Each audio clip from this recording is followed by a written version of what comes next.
ಆವಿರ್ಭಾವದ ದಿನ. ಇವತ್ತಿನ ದಿನ ನಾವು ಭಗವಾನ್ ಚೈತನ್ಯರ ಗುಣ ಲೀಲೆಗಳು ಮತ್ತು ಅವರ ಅವತಾರದ ಉದ್ದೇಶವನ್ನ ಕಿಂಚಿತ್ ಶ್ರವಣ ಮಾಡೋಣ. ಸೊ ಎಲ್ಲ ವೈಷ್ಣವರಿಗೂ ಗುರು ಪರಂಪರೆ ರಾಧಾಕೃಷ್ಣರ ಆಶೀರ್ವಾದಗಳನ್ನು ಬೇಳ್ತಾ ನಾವು ಇವತ್ತಿನ ಪ್ರವಚನದ ಅಮೃತವನ್ನ ಒಂದು ಹನಿಯಷ್ಟು ಆ ರಸವನ್ನು ಆಸ್ವಾದನೆ ಮಾಡೋಣ. ಓಂ ಅಜ್ಞಾನತಿಮಿರಾಂಧಸ್ಯ ಜ್ಞಾನಾಂಜನಶಲಾಕಯ ಚಕ್ಷುರುನ್ಮೀಲಿತಮೇನ ತಸ್ಮೈ ಶ್ರೀ ಗುರವೇ ನಮಃ. ಶ್ರೀ ಚೈತನ್ಯ ಮನೋಭೀಷ್ಟಂ ಸ್ಥಾಪಿತಂ ಏನ ಭೂತಲೆ ಸ್ವಯಂ ರೂಪಾ ಕಥಾ ಮಹ್ಯಂ ದದಾತಿ ಸ್ವಪದಾಂತಿಕಂ. ನಮೋ ವಿಷ್ಣುಪಾದಾಯ ಕೃಷ್ಣಪ್ರೇಷ್ಠಾಯ ಭೂತಲೆ ಶ್ರೀಮತೆ ಭಕ್ತಿವೇದಾಂತ ಸ್ವಾಮಿನಿತಿ ನಾಮಿನೆ. ನಮಸ್ತೆ ಸಾರಸ್ವತೆ ದೇವೆ ಗೌರವಾಣಿ ಪ್ರಚಾರಿಣೆ ನಿರ್ವಿಶೇಷ ಶೂನ್ಯವಾದಿ ಪಾಶ್ಚಾತ್ಯ ದೇಶತಾರಿಣೆ. ಜಯ ಶ್ರೀ ಕೃಷ್ಣ ಚೈತನ್ಯ ಪ್ರಭು ನಿತ್ಯಾನಂದ ಶ್ರೀ ಅದ್ವೈತ ಗದಾಧರ ಶ್ರೀವಾಸಾದಿ ಗೌರ ಭಕ್ತವೃಂದ. ಹರೇ ಕೃಷ್ಣ ಕೃಷ್ಣ ಕೃಷ್ಣ ಹರೇ ಹರೇ, ಹರೇ ರಾಮ ರಾಮ ರಾಮ ಹರೇ ಹರೇ.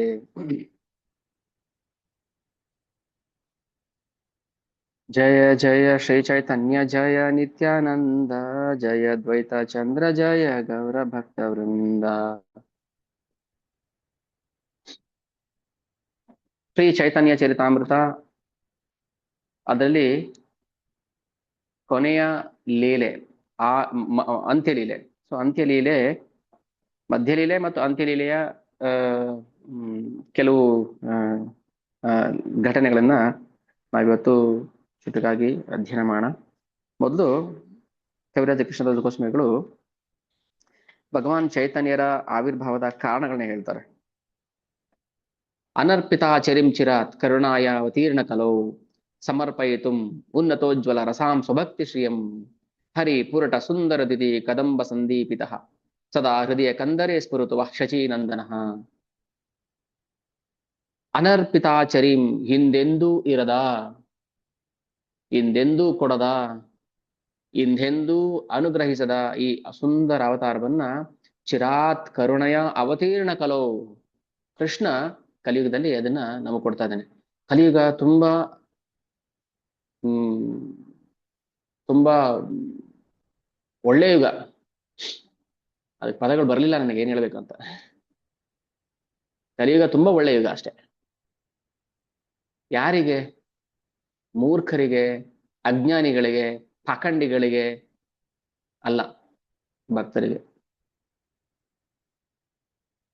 ಅನರ್ಪಿತ ಚರಿಂ ಚಿರಾತ್ ಕರುಣೆಯ ಅವತೀರ್ಣ ಕಲೋ.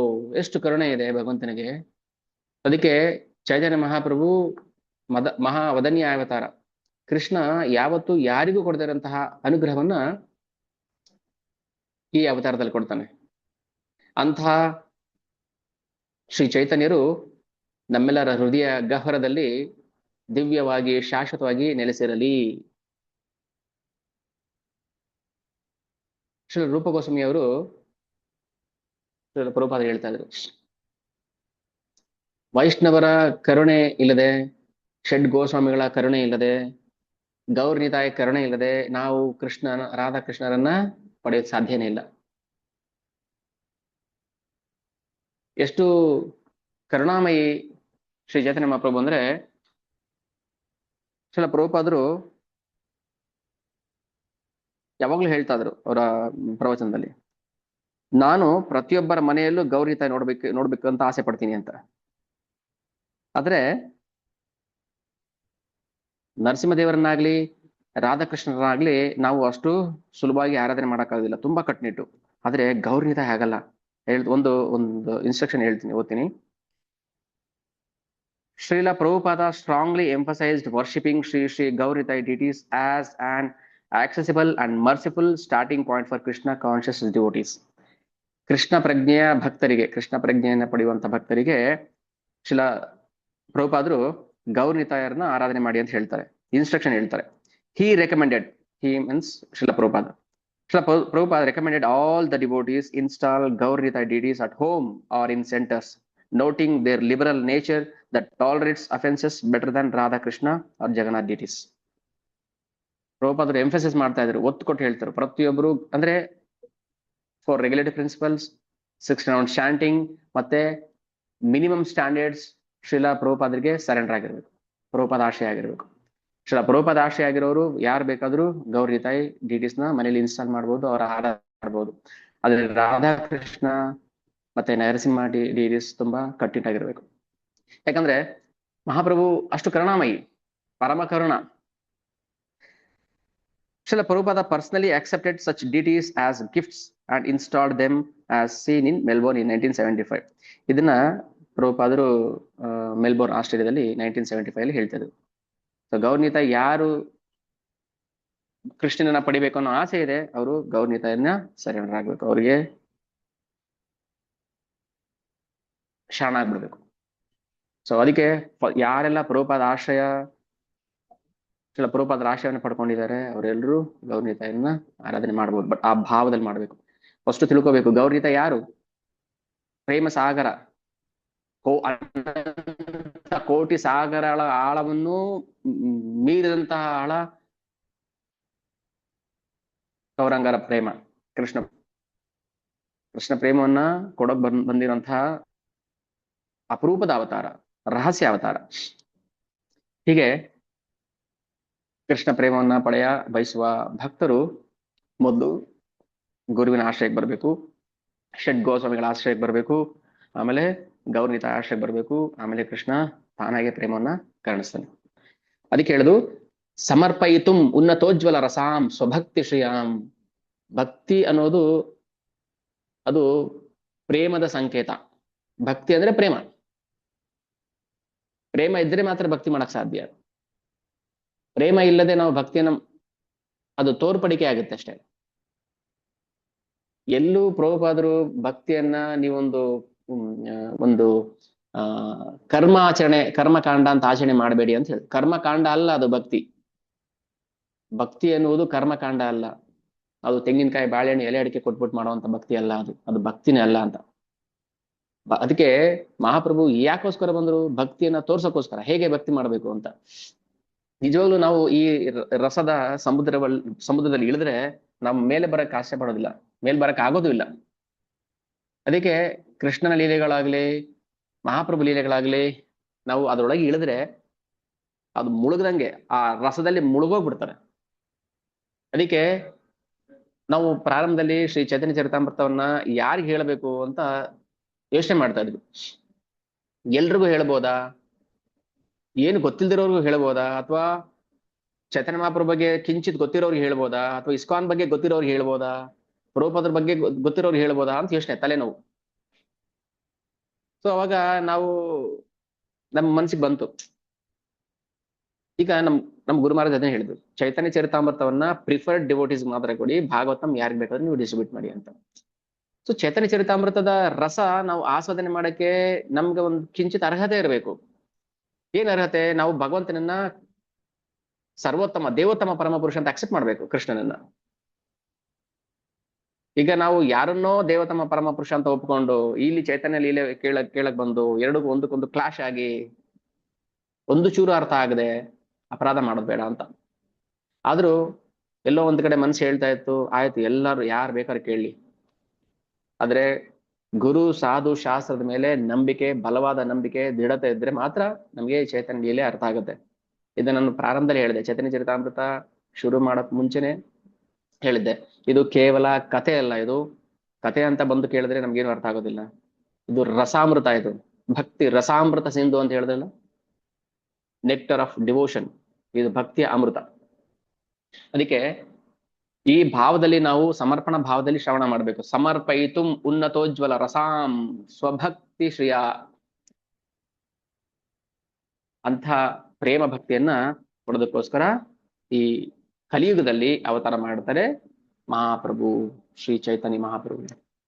ಅನರ್ಪಿತ ಶರೀಂ ಚಿರಾತ್ ಕರುಣಯ ಅವತೀರ್ಣ ಕಲೌ, ಕಲಿಯುಗದ ವಿಶೇಷ ಅವತಾರ ಅಲ್ವಾ? ನಮ್ಗೆ ಎಷ್ಟು ಜನ ಗೊತ್ತಿತ್ತು ಕಲಿಯುಗದ ಅವತಾರ ಕೃಷ್ಣ ಚೈತನ್ಯ ಮಹಾಪ್ರಭು ಕಲಿಯುಗದ ಅವತಾರ ಅಂತ ಎಷ್ಟು ಜನ ಗೊತ್ತಿತ್ತು? ವಿಶೇಷವಾದ ಕೃಪೆ ನಮ್ಮ ಮೇಲೆ ಇದೆ ಅಂತ ನಾವು ಭಾವಿಸ್ಕೊಂಡು ನಾವು ಎಲ್ಲ ವೈಷ್ಣವ ಪರಂಪರೆಗೆ ಪ್ರಣಾಮ ಮಾಡ್ತಾ ಇದನ್ನ ಶುಭ ವಂಚಾ ಕಲ್ಪತರು ಬೇಷ ಕೃಪಾ ಸಿಂಧ ಬೇವಚ पतितानां पावनेभ्यो वैष्णवेभ्यो नमो नमः। नमो ओं विष्णुपादाय कृष्णप्रेष्ठाय भूतले श्रीमते भक्ति विकास स्वामिन् इति नामिने।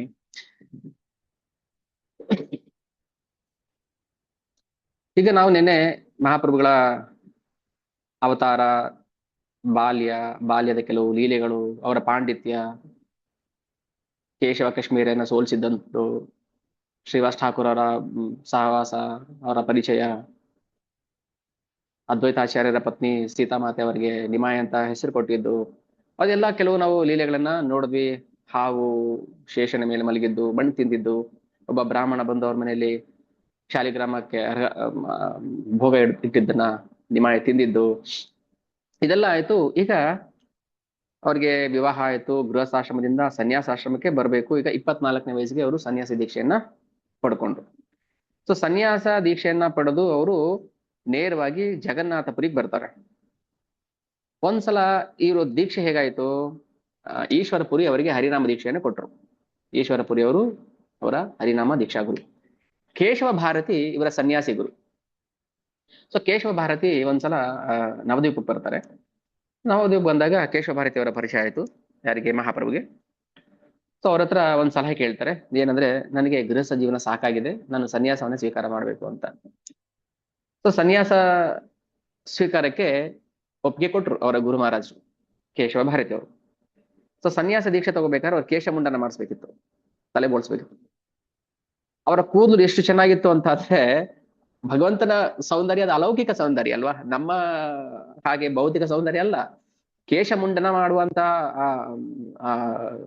ಆ ಒಬ್ಬ ಸೇವಕ, ಅವನಿಗೂ ಕೂಡ ಕೇಶ ಮುಂಡನ ಮಾಡೋಕೆ ಇಷ್ಟ ಇಲ್ಲ ಅಂತ ಹೇಳ್ತಾನೆ. ನನಗೆ ಅಷ್ಟು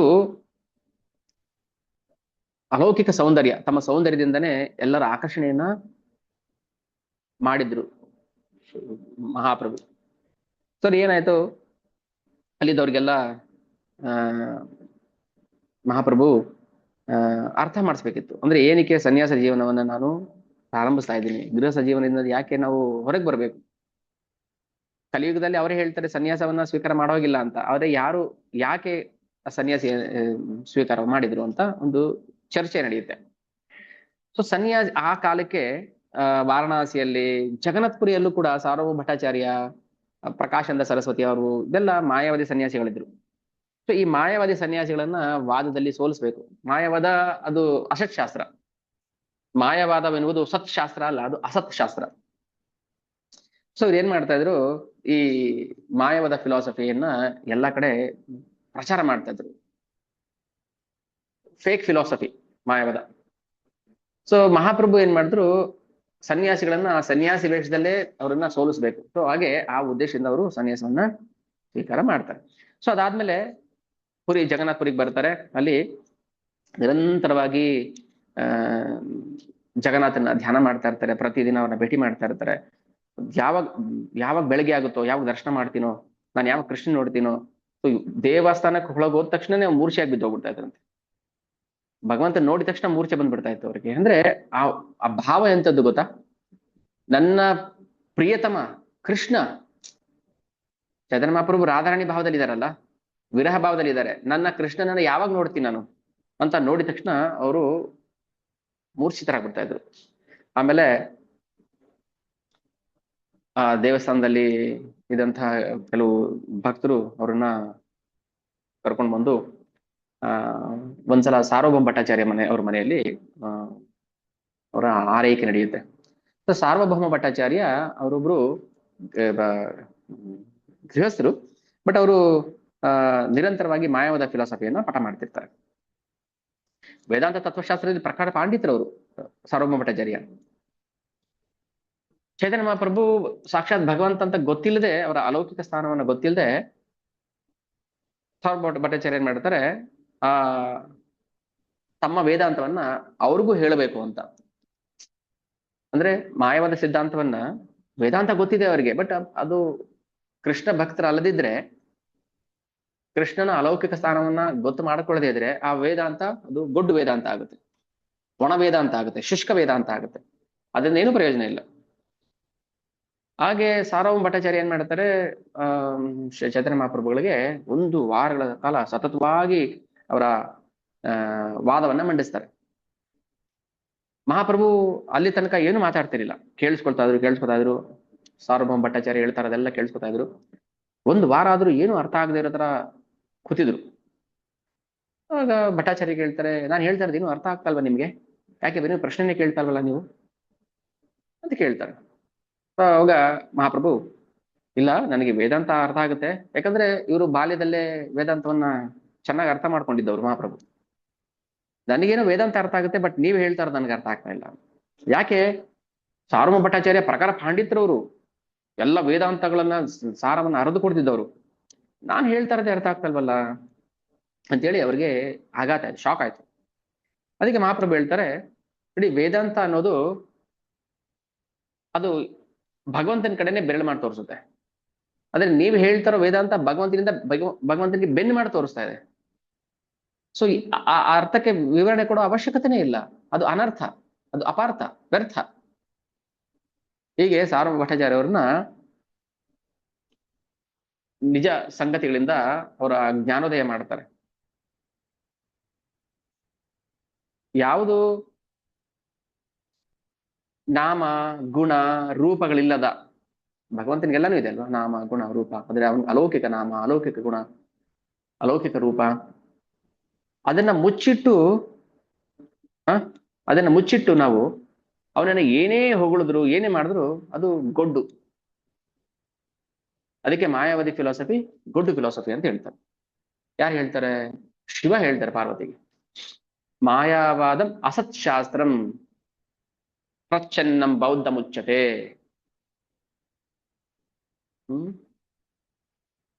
ಮಾಯಾವಾದ ಅನ್ನೋದು ಪ್ರಚ್ಛನ್ನಂ ಬೌದ್ಧ ಮುಚ್ಚತೆ, ಅಸತ್ ಶಾಸ್ತ್ರ.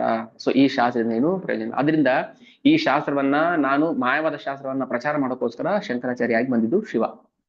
ಅಂದ್ರೆ ಯಾರು ಭಗವಂತನ ರೂಪವನ್ನ, ಗುಣವನ್ನ, ಅವನ ಅನಂತ ಲೀಲೆಗಳನ್ನ ಮುಚ್ಚಿಡ್ತಾರೆ ಅಂತವ್ರಿಗೆ ಕೃಷ್ಣ ಅರ್ಥ ಆಗೋದಿಲ್ಲ. ಸೊ ಹೀಗೆ ಸಾರ್ವಭೌಮ ಭಟ್ಟಾಚಾರ್ಯ ಅವರಿಗೆ ಶ್ರೀ ಚೈತನ್ಯ ಮಹಾಪ್ರಭುಗಳು ಷಡ್ಭುಜ ಗೌರಾಂಗ ರೂಪವನ್ನು ದರ್ಶನ ಮಾಡಿಸ್ತಾರೆ. ಜಗನ್ನಾಥಪುರಿಯಲ್ಲಿ ಮೊದಲು ಸಾರ್ವಭೌಮ ಭಟ್ಟಾಚಾರ್ಯರಿಗೆ ತಮ್ಮ ಅಲೌಕಿಕ ರೂಪವನ್ನ, ನಾನೇ ಸ್ವಯಂ ಭಗವಾನ್ ಅನ್ನೋದನ್ನು ದರ್ಶನ ಮಾಡುತ್ತಾರೆ. ಕರುಣೆ ಏನಿತ್ತು? ಷಡ್ಭುಜ ರೂಪದಲ್ಲಿ ಬಿಲ್ಲುಗಳನ್ನು ಹಿಡ್ಕೊಂಡಿತ್ತು, ಎರಡು ಕೈ ಹಿಡ್ಕೊಂಡಿದ್ರು. ಅದು ಭಗವಾನ್ ರಾಮಚಂದ್ರನ ಎರಡು ಕೈ, ಅಂದ್ರೆ ರಾಮ ನಾನೇ. ಆಮೇಲೆ ಒಂದು ಕೈಲಿ ಕೊಳಲಿತ್ತು, ಅಂದ್ರೆ ಕೃಷ್ಣ. ಎರಡು ಕೈಲಿ ಭಗವಂತ ಕೊಳಲು ನುಡಿಸ್ತಾ ಇದ್ದ. ಸೊ ರಾಮ ನಾನೇ, ಕೃಷ್ಣ ನಾನೇ. ಒಂದು ಕೈಲಿ ದಂಡ, ಇನ್ನೊಂದು ಕೈಲಿ ಕಮಂಡಲು ಇತ್ತು. ಸೊ ಹೀಗೆ ಸನ್ಯಾಸಿ ಮತ್ತೆ ರಾಮ ಮತ್ತು ಕೃಷ್ಣ, ಈ ಮೂರು ಅವತಾರಗಳನ್ನ ಏಕಕಾಲದಲ್ಲಿ ದರ್ಶನ ಕೊಡ್ತಾರೆ ಸಾರ್ವಭೌಮ ಭಟ್ಟಾಚಾರ್ಯ ಅವರಿಗೆ, ಷಡ್ಭುಜ ಗೌರಾಂಗ. ಈಗಲೂ ನಾವು ಸಾರ್ವಭೌಮ ಭಟ್ಟಾಚಾರ್ಯ ಅವ್ರ ಮನೆಗೆ ಹೋದ್ರೆ ಜಗನ್ನಾಥಪುರಿಯಲ್ಲಿ ಅವರಿಗೆ ದರ್ಶನ ಕೊಟ್ಟ ಜಾಗ, ಅವರಿದ್ದ ಮನೆ, ನಾವು ದರ್ಶನ ಮಾಡ್ಬೋದು. ಸೊ ಹೀಗೆ ಒಣ ತರ್ಕವನ್ನ ಬಿಟ್ಬಿಟ್ಟು ಮಹಾಪ್ರಭುಗಳ ಭಕ್ತರಾಗ್ಬಿಟ್ರು ಅವರು. ನಾವು ಒಣ ತರ್ಕ ಮಾಡೋದ್ರಲ್ಲಿ ಅಗತ್ಯ ಇಲ್ಲ, ಮಾಡೋ ಅವಶ್ಯಕತೆನೂ ಇಲ್ಲ. ಆಚಾರ್ಯರು ಏನ್ ಹೇಳ್ತಾರೆ, ಪ್ರಭುಪಾದರು ಏನ್ ಹೇಳ್ತಾರೆ, ಪರಂಪರೆ ಹೇಳ್ತಾ ಅಷ್ಟೇ ಮುಗಿದೋಯ್ತು. ಇನ್ನ ಯಾರ ತರ್ಕ, ವಾದ ವಿವಾದಗಳು, ವಿತ್ತಂಡ, ಜಲ್ಪ ಅವಶ್ಯಕತೆ ಇಲ್ಲ ನಮಗೆ. ಅದಕ್ಕೆ ಶಾಸ್ತ್ರ ನೇರವಾಗಿ ಹೇಳುತ್ತೆ, ಅಂದ್ರೆ ಅದ್ರಲ್ಲಿ ಕ್ಲಾರಿಟಿ ಇದೆ, ನಮ್ಗದ ಅರ್ಥ ಆಗ್ತಾ ಇರಲ್ಲ ಅಷ್ಟೇ. ಯಾಕೆ ನಮ್ಗೆ ಅರ್ಥ ಆಗ್ತಾ ಇಲ್ಲ ಅಂದ್ರೆ ನಮ್ಮಲ್ಲಿರುವಂತಹ ಅಸತ್ ಬುದ್ಧಿ, ಭೌತಿಕ ಬುದ್ಧಿ, ಕಲ್ಮಶಗಳು, ಹೃದಯ ಕಲ್ಮಶಗಳು, ಕಾರ್ಪಣ್ಯ ದೋಷಗಳು ಎಷ್ಟೊಂದಿದೆ ನಮ್ಮಲ್ಲಿ. ಅದಕ್ಕೆ ನಮಗೆ ಶಾಸ್ತ್ರ ಸರಿಯಾದ ರೀತಿಯಲ್ಲಿ ಅರ್ಥ ಆಗ್ತಾ ಇಲ್ಲ, ಅಪಾರ್ಥ ಆಗ್ತಾ ಇದೆ. ಆಮೇಲೆ ಸನ್ಯಾಸಿ ದೀಕ್ಷೆ ತಗೊಂಡ್ರು ಶ್ರೀ ಚೈತನ್ಯ ಮಹಾಪ್ರಭುಗಳು. ಅಲ್ಲಿಂದ ದಕ್ಷಿಣ ಭಾರತಕ್ಕೆ ಪ್ರವಾಸ ಬರ್ತಾರೆ. ದಕ್ಷಿಣ ಭಾರತಕ್ಕೆ ಎಲ್ಲೆಲ್ಲಿ ಬರ್ತಾರೆ ಕೆಲವು ಜಾಗಗಳನ್ನ ನಾನು ಹೇಳ್ತೀನಿ. ಶೃಂಗೇರಿಗೆ ಬರ್ತಾರೆ, ಉಡುಪಿಗೆ ಬರ್ತಾರೆ, ಶ್ರೀರಂಗಂ ಬರ್ತಾರೆ, ರಾಮೇಶ್ವರಂ, ಕನ್ಯಾಕುಮಾರಿ, ಶ್ರೀಶೈಲಂ ಎಲ್ಲ ಕಡೆ ಬರ್ತಾರೆ. ಉಡುಪಿಗೆ ಬಂದಿದ್ದಾರೆ ಶ್ರೀ ಚೈತನ್ಯ ಮಹಾಪ್ರಭು, ಕರ್ನಾಟಕಕ್ಕೆ ಬಂದಿದ್ದಾರೆ. ಅಂದ್ರೆ ಭಗವಂತ ಇಡೀ ದೇಶವನ್ನ ಸಂಚಾರ ಮಾಡಿದ್ದೇನಕ್ಕೋಸ್ಕರ, ಭಕ್ತನಾಗಿ ಬಂದು ಇಡೀ ದೇಶವನ್ನ ಸಂಚಾರ ಮಾಡಿ ಪ್ರತಿ ಮನೆಯಲ್ಲಿ, ಹಳ್ಳಿಯಲ್ಲಿ ಹರಿನಾಮವನ್ನ ಹಂಚಬೇಕು, ಹರಿನಾಮವನ್ನ ಕೊಡಬೇಕು, ಕೃಷ್ಣ ಪ್ರೇಮವನ್ನ ಕೊಡಬೇಕು. ಇದು ಉದ್ದೇಶ. ಭಗವಂತನೇ ಇದಕ್ಕೋಸ್ಕರ ಇಳಿದು ಬಂದಿದ್ದಾನೆ ಅಂದ್ರೆ ಇದು ಅವನ ಅವತಾರದ ಅನೇಕ ಕಾರಣಗಳಲ್ಲಿ ಬಹು ಮುಖ್ಯವಾದ ಕಾರಣ. ಭಗವಂತ ಅವತಾರ ಮಾಡಕ್ಕೆ ತುಂಬಾ ಕಾರಣಗಳಿದೆ ಅಲ್ವಾ? ಅಂತರಂಗ ಕಾರಣ, ರಹಸ್ಯ ಕಾರಣ, ಬಾಹ್ಯ ಕಾರಣಗಳು. ಹ್ಮ್ ಸೊ ಅದರಲ್ಲಿ ಮುಖ್ಯವಾದ ಕಾರಣ ಕೃಷ್ಣ ಪ್ರೇಮವನ್ನ ಕೊಡಬೇಕು. ಅದಕ್ಕೆ ಕೃಷ್ಣ ಪ್ರೇಮ ಪ್ರದಾ ಇದೆ. ಸೊ ದಕ್ಷಿಣ ಭಾರತಕ್ಕೆ ಪ್ರವಾಸಕ್ಕೆ ಬರ್ಬೇಕಾದ್ರೆ ಅಲ್ಲಿ ಒಬ್ಬ ಭಕ್ತರನ್ನ ನೋಡ್ತಾರೆ, ವಾಸುದೇವ ಘೋಷ್. ಇವರು ಕುಷ್ಠರೋಗಿ, ಅವರ ದೇಹವನ್ನ ಹುಳ ತಿಂತ ಇರುತ್ತೆ. ಸೊ ಬಂದ್ರು, ಮಹಾಪ್ರಭು ನೋಡಿದ್ರು, ಆ ನೋವಿಂದ ಒದ್ದಾಡ್ತಿರ್ತಾರೆ ವಾಸುದೇವ. ಭಕ್ತರು ಮಹಾಪ್ರಭು ನೋಡ್ತಾರೆ, ಒಂದು ಕಿರು ನಗೆ ವಾಸುದೇವನ ಕಡೆ ನೋಡ್ತಾ. ಆದ್ರೆ ಅವರು ಎಷ್ಟು ದೃಢತೆಯಿಂದ ಭಕ್ತಿ ಮಾಡ್ತಿರ್ತಾರೆ ಅಂದ್ರೆ ನಮ್ಗೆ ಆ ದೃಢತೆ ಬರೋದಿಲ್ಲ, ನಾವು ಊಹೆ ಕೂಡ ಮಾಡಕ್ಕಾಗೋದಿಲ್ಲ. ನಮ್ಗೆ ಏನಾದ್ರು ಒಂದು ಸಣ್ಣ ಕಾಯಿಲೆ ಬಂದ್ರೆ ನಾವೇನ್ ಮಾಡ್ತೀವಿ? ಇಲ್ದಿರೋದೆಲ್ಲ ತಲೆ ಮೇಲೆ ಹಾಕೊಂಡು ಅವ್ರಿಗೆ ಕ್ಷಪಿಸಿ ಇವ್ರಿಗೆ ಕ್ಷಪಿಸಿ, ತರಚು ಗಾಯವ ಕೆರೆದು ಹುಣ್ಣನ್ನಾಗಿ ಕಪಿ, ಮನದಿ ನರಕವ ನಿಲ್ಲಿಸಿ ಜಗವನ್ನೆಲ್ಲ ಶಪಿಸಿ ಬಾಳುವುದು ಬದುಕೇನೋ.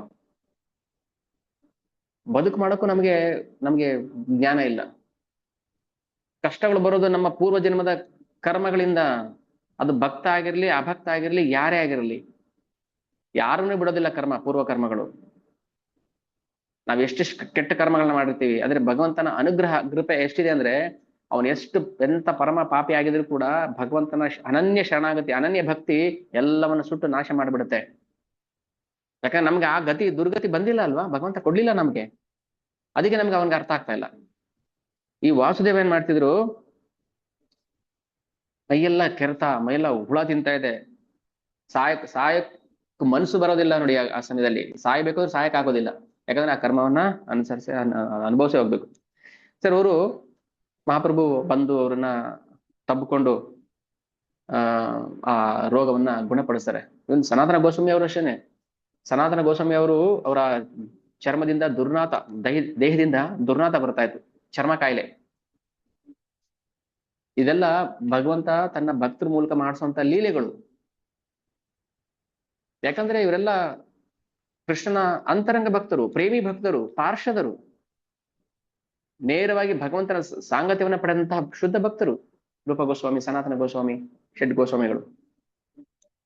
ಆದ್ರೆ ಭಗವಂತನ ಅನುಗ್ರಹ ಸಿಕ್ಕಿದ್ರೆ ಯಾರ ಸಮಸ್ಯೆಗಳು ಕೂಡ, ಅದು ಎಂತ ಪಾಪಿ ಆಗಿರ್ಲಿ ಎಂತವರಾಗಿರ್ಲಿ, ಅವರ ಸಮಸ್ಯೆಗಳು ದೂರ ಆಗ್ಬಿಡುತ್ತೆ. ಈಗ ವಾಸುದೇವ್ ಹೇಳ್ತಾರೆ, ಹೀಗೆ ಆ ಕೆಟ್ಟ ಕಾಯಿಲೆ ಎದ್ದುಕೊಂಡ್ರು ಚೈತನ್ಯ ಮಹಾಪ್ರಭುಗಳು ನೋಡಿದ ತಕ್ಷಣ ಅವ್ರಿಗೆ ಗೊತ್ತಾಯ್ತು ಸಾಕ್ಷಾತ್ ಭಗವಾನ್. ಅರ್ಥ ಮಾಡ್ಕೊಳ್ತಾರೆ, ಪ್ರೇಮಿ ಭಕ್ತರು ಮಾತ್ರ ಭಗವಂತನ ಅರ್ಥ ಮಾಡ್ಕೊಳ್ತಾರೆ. ಸೊ ನಾನ್ ಕೇಳೋದು ಒಂದೇ, ನಿಮ್ಮನ್ನ ನನಗೆ ಕಾಯಿಲೆ ಗುಣ ಮಾಡಿ, ನನಗೆ ಅದು ಕೊಡಿ, ನನಗೆ ಇದು ಕೊಡಿ ಇಲ್ಲ, ನನಗೆ ಜನ್ಮ ಜನ್ಮಾಂತರದಲ್ಲೂ ನಿಮ್ಮ ಅನನ್ಯ ಭಕ್ತಿ ಕೊಡಿ, ನಾನು ಭಗವಂತನ ಭಕ್ತಿ ಮಾಡ್ಬೇಕು, ಕೃಷ್ಣ ಭಕ್ತಿ ಕೊಡಿ ನನಗೆ ಅಂತ. ನನ್ನ ಜೀವನ ಇರೋದೇ ಕೃಷ್ಣನ ತೃಪ್ತಿಪಡಿಸೋದಕ್ಕೋಸ್ಕರ.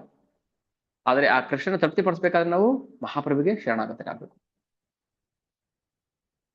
ಹಾಗೆ ಪ್ರವಾಸ ಮುಂದುವರೆಸ್ತಾರೆ ಅವರು. ಮಹಾಪ್ರಭು ಯಾವಾಗ್ಲೂ ಒಂದು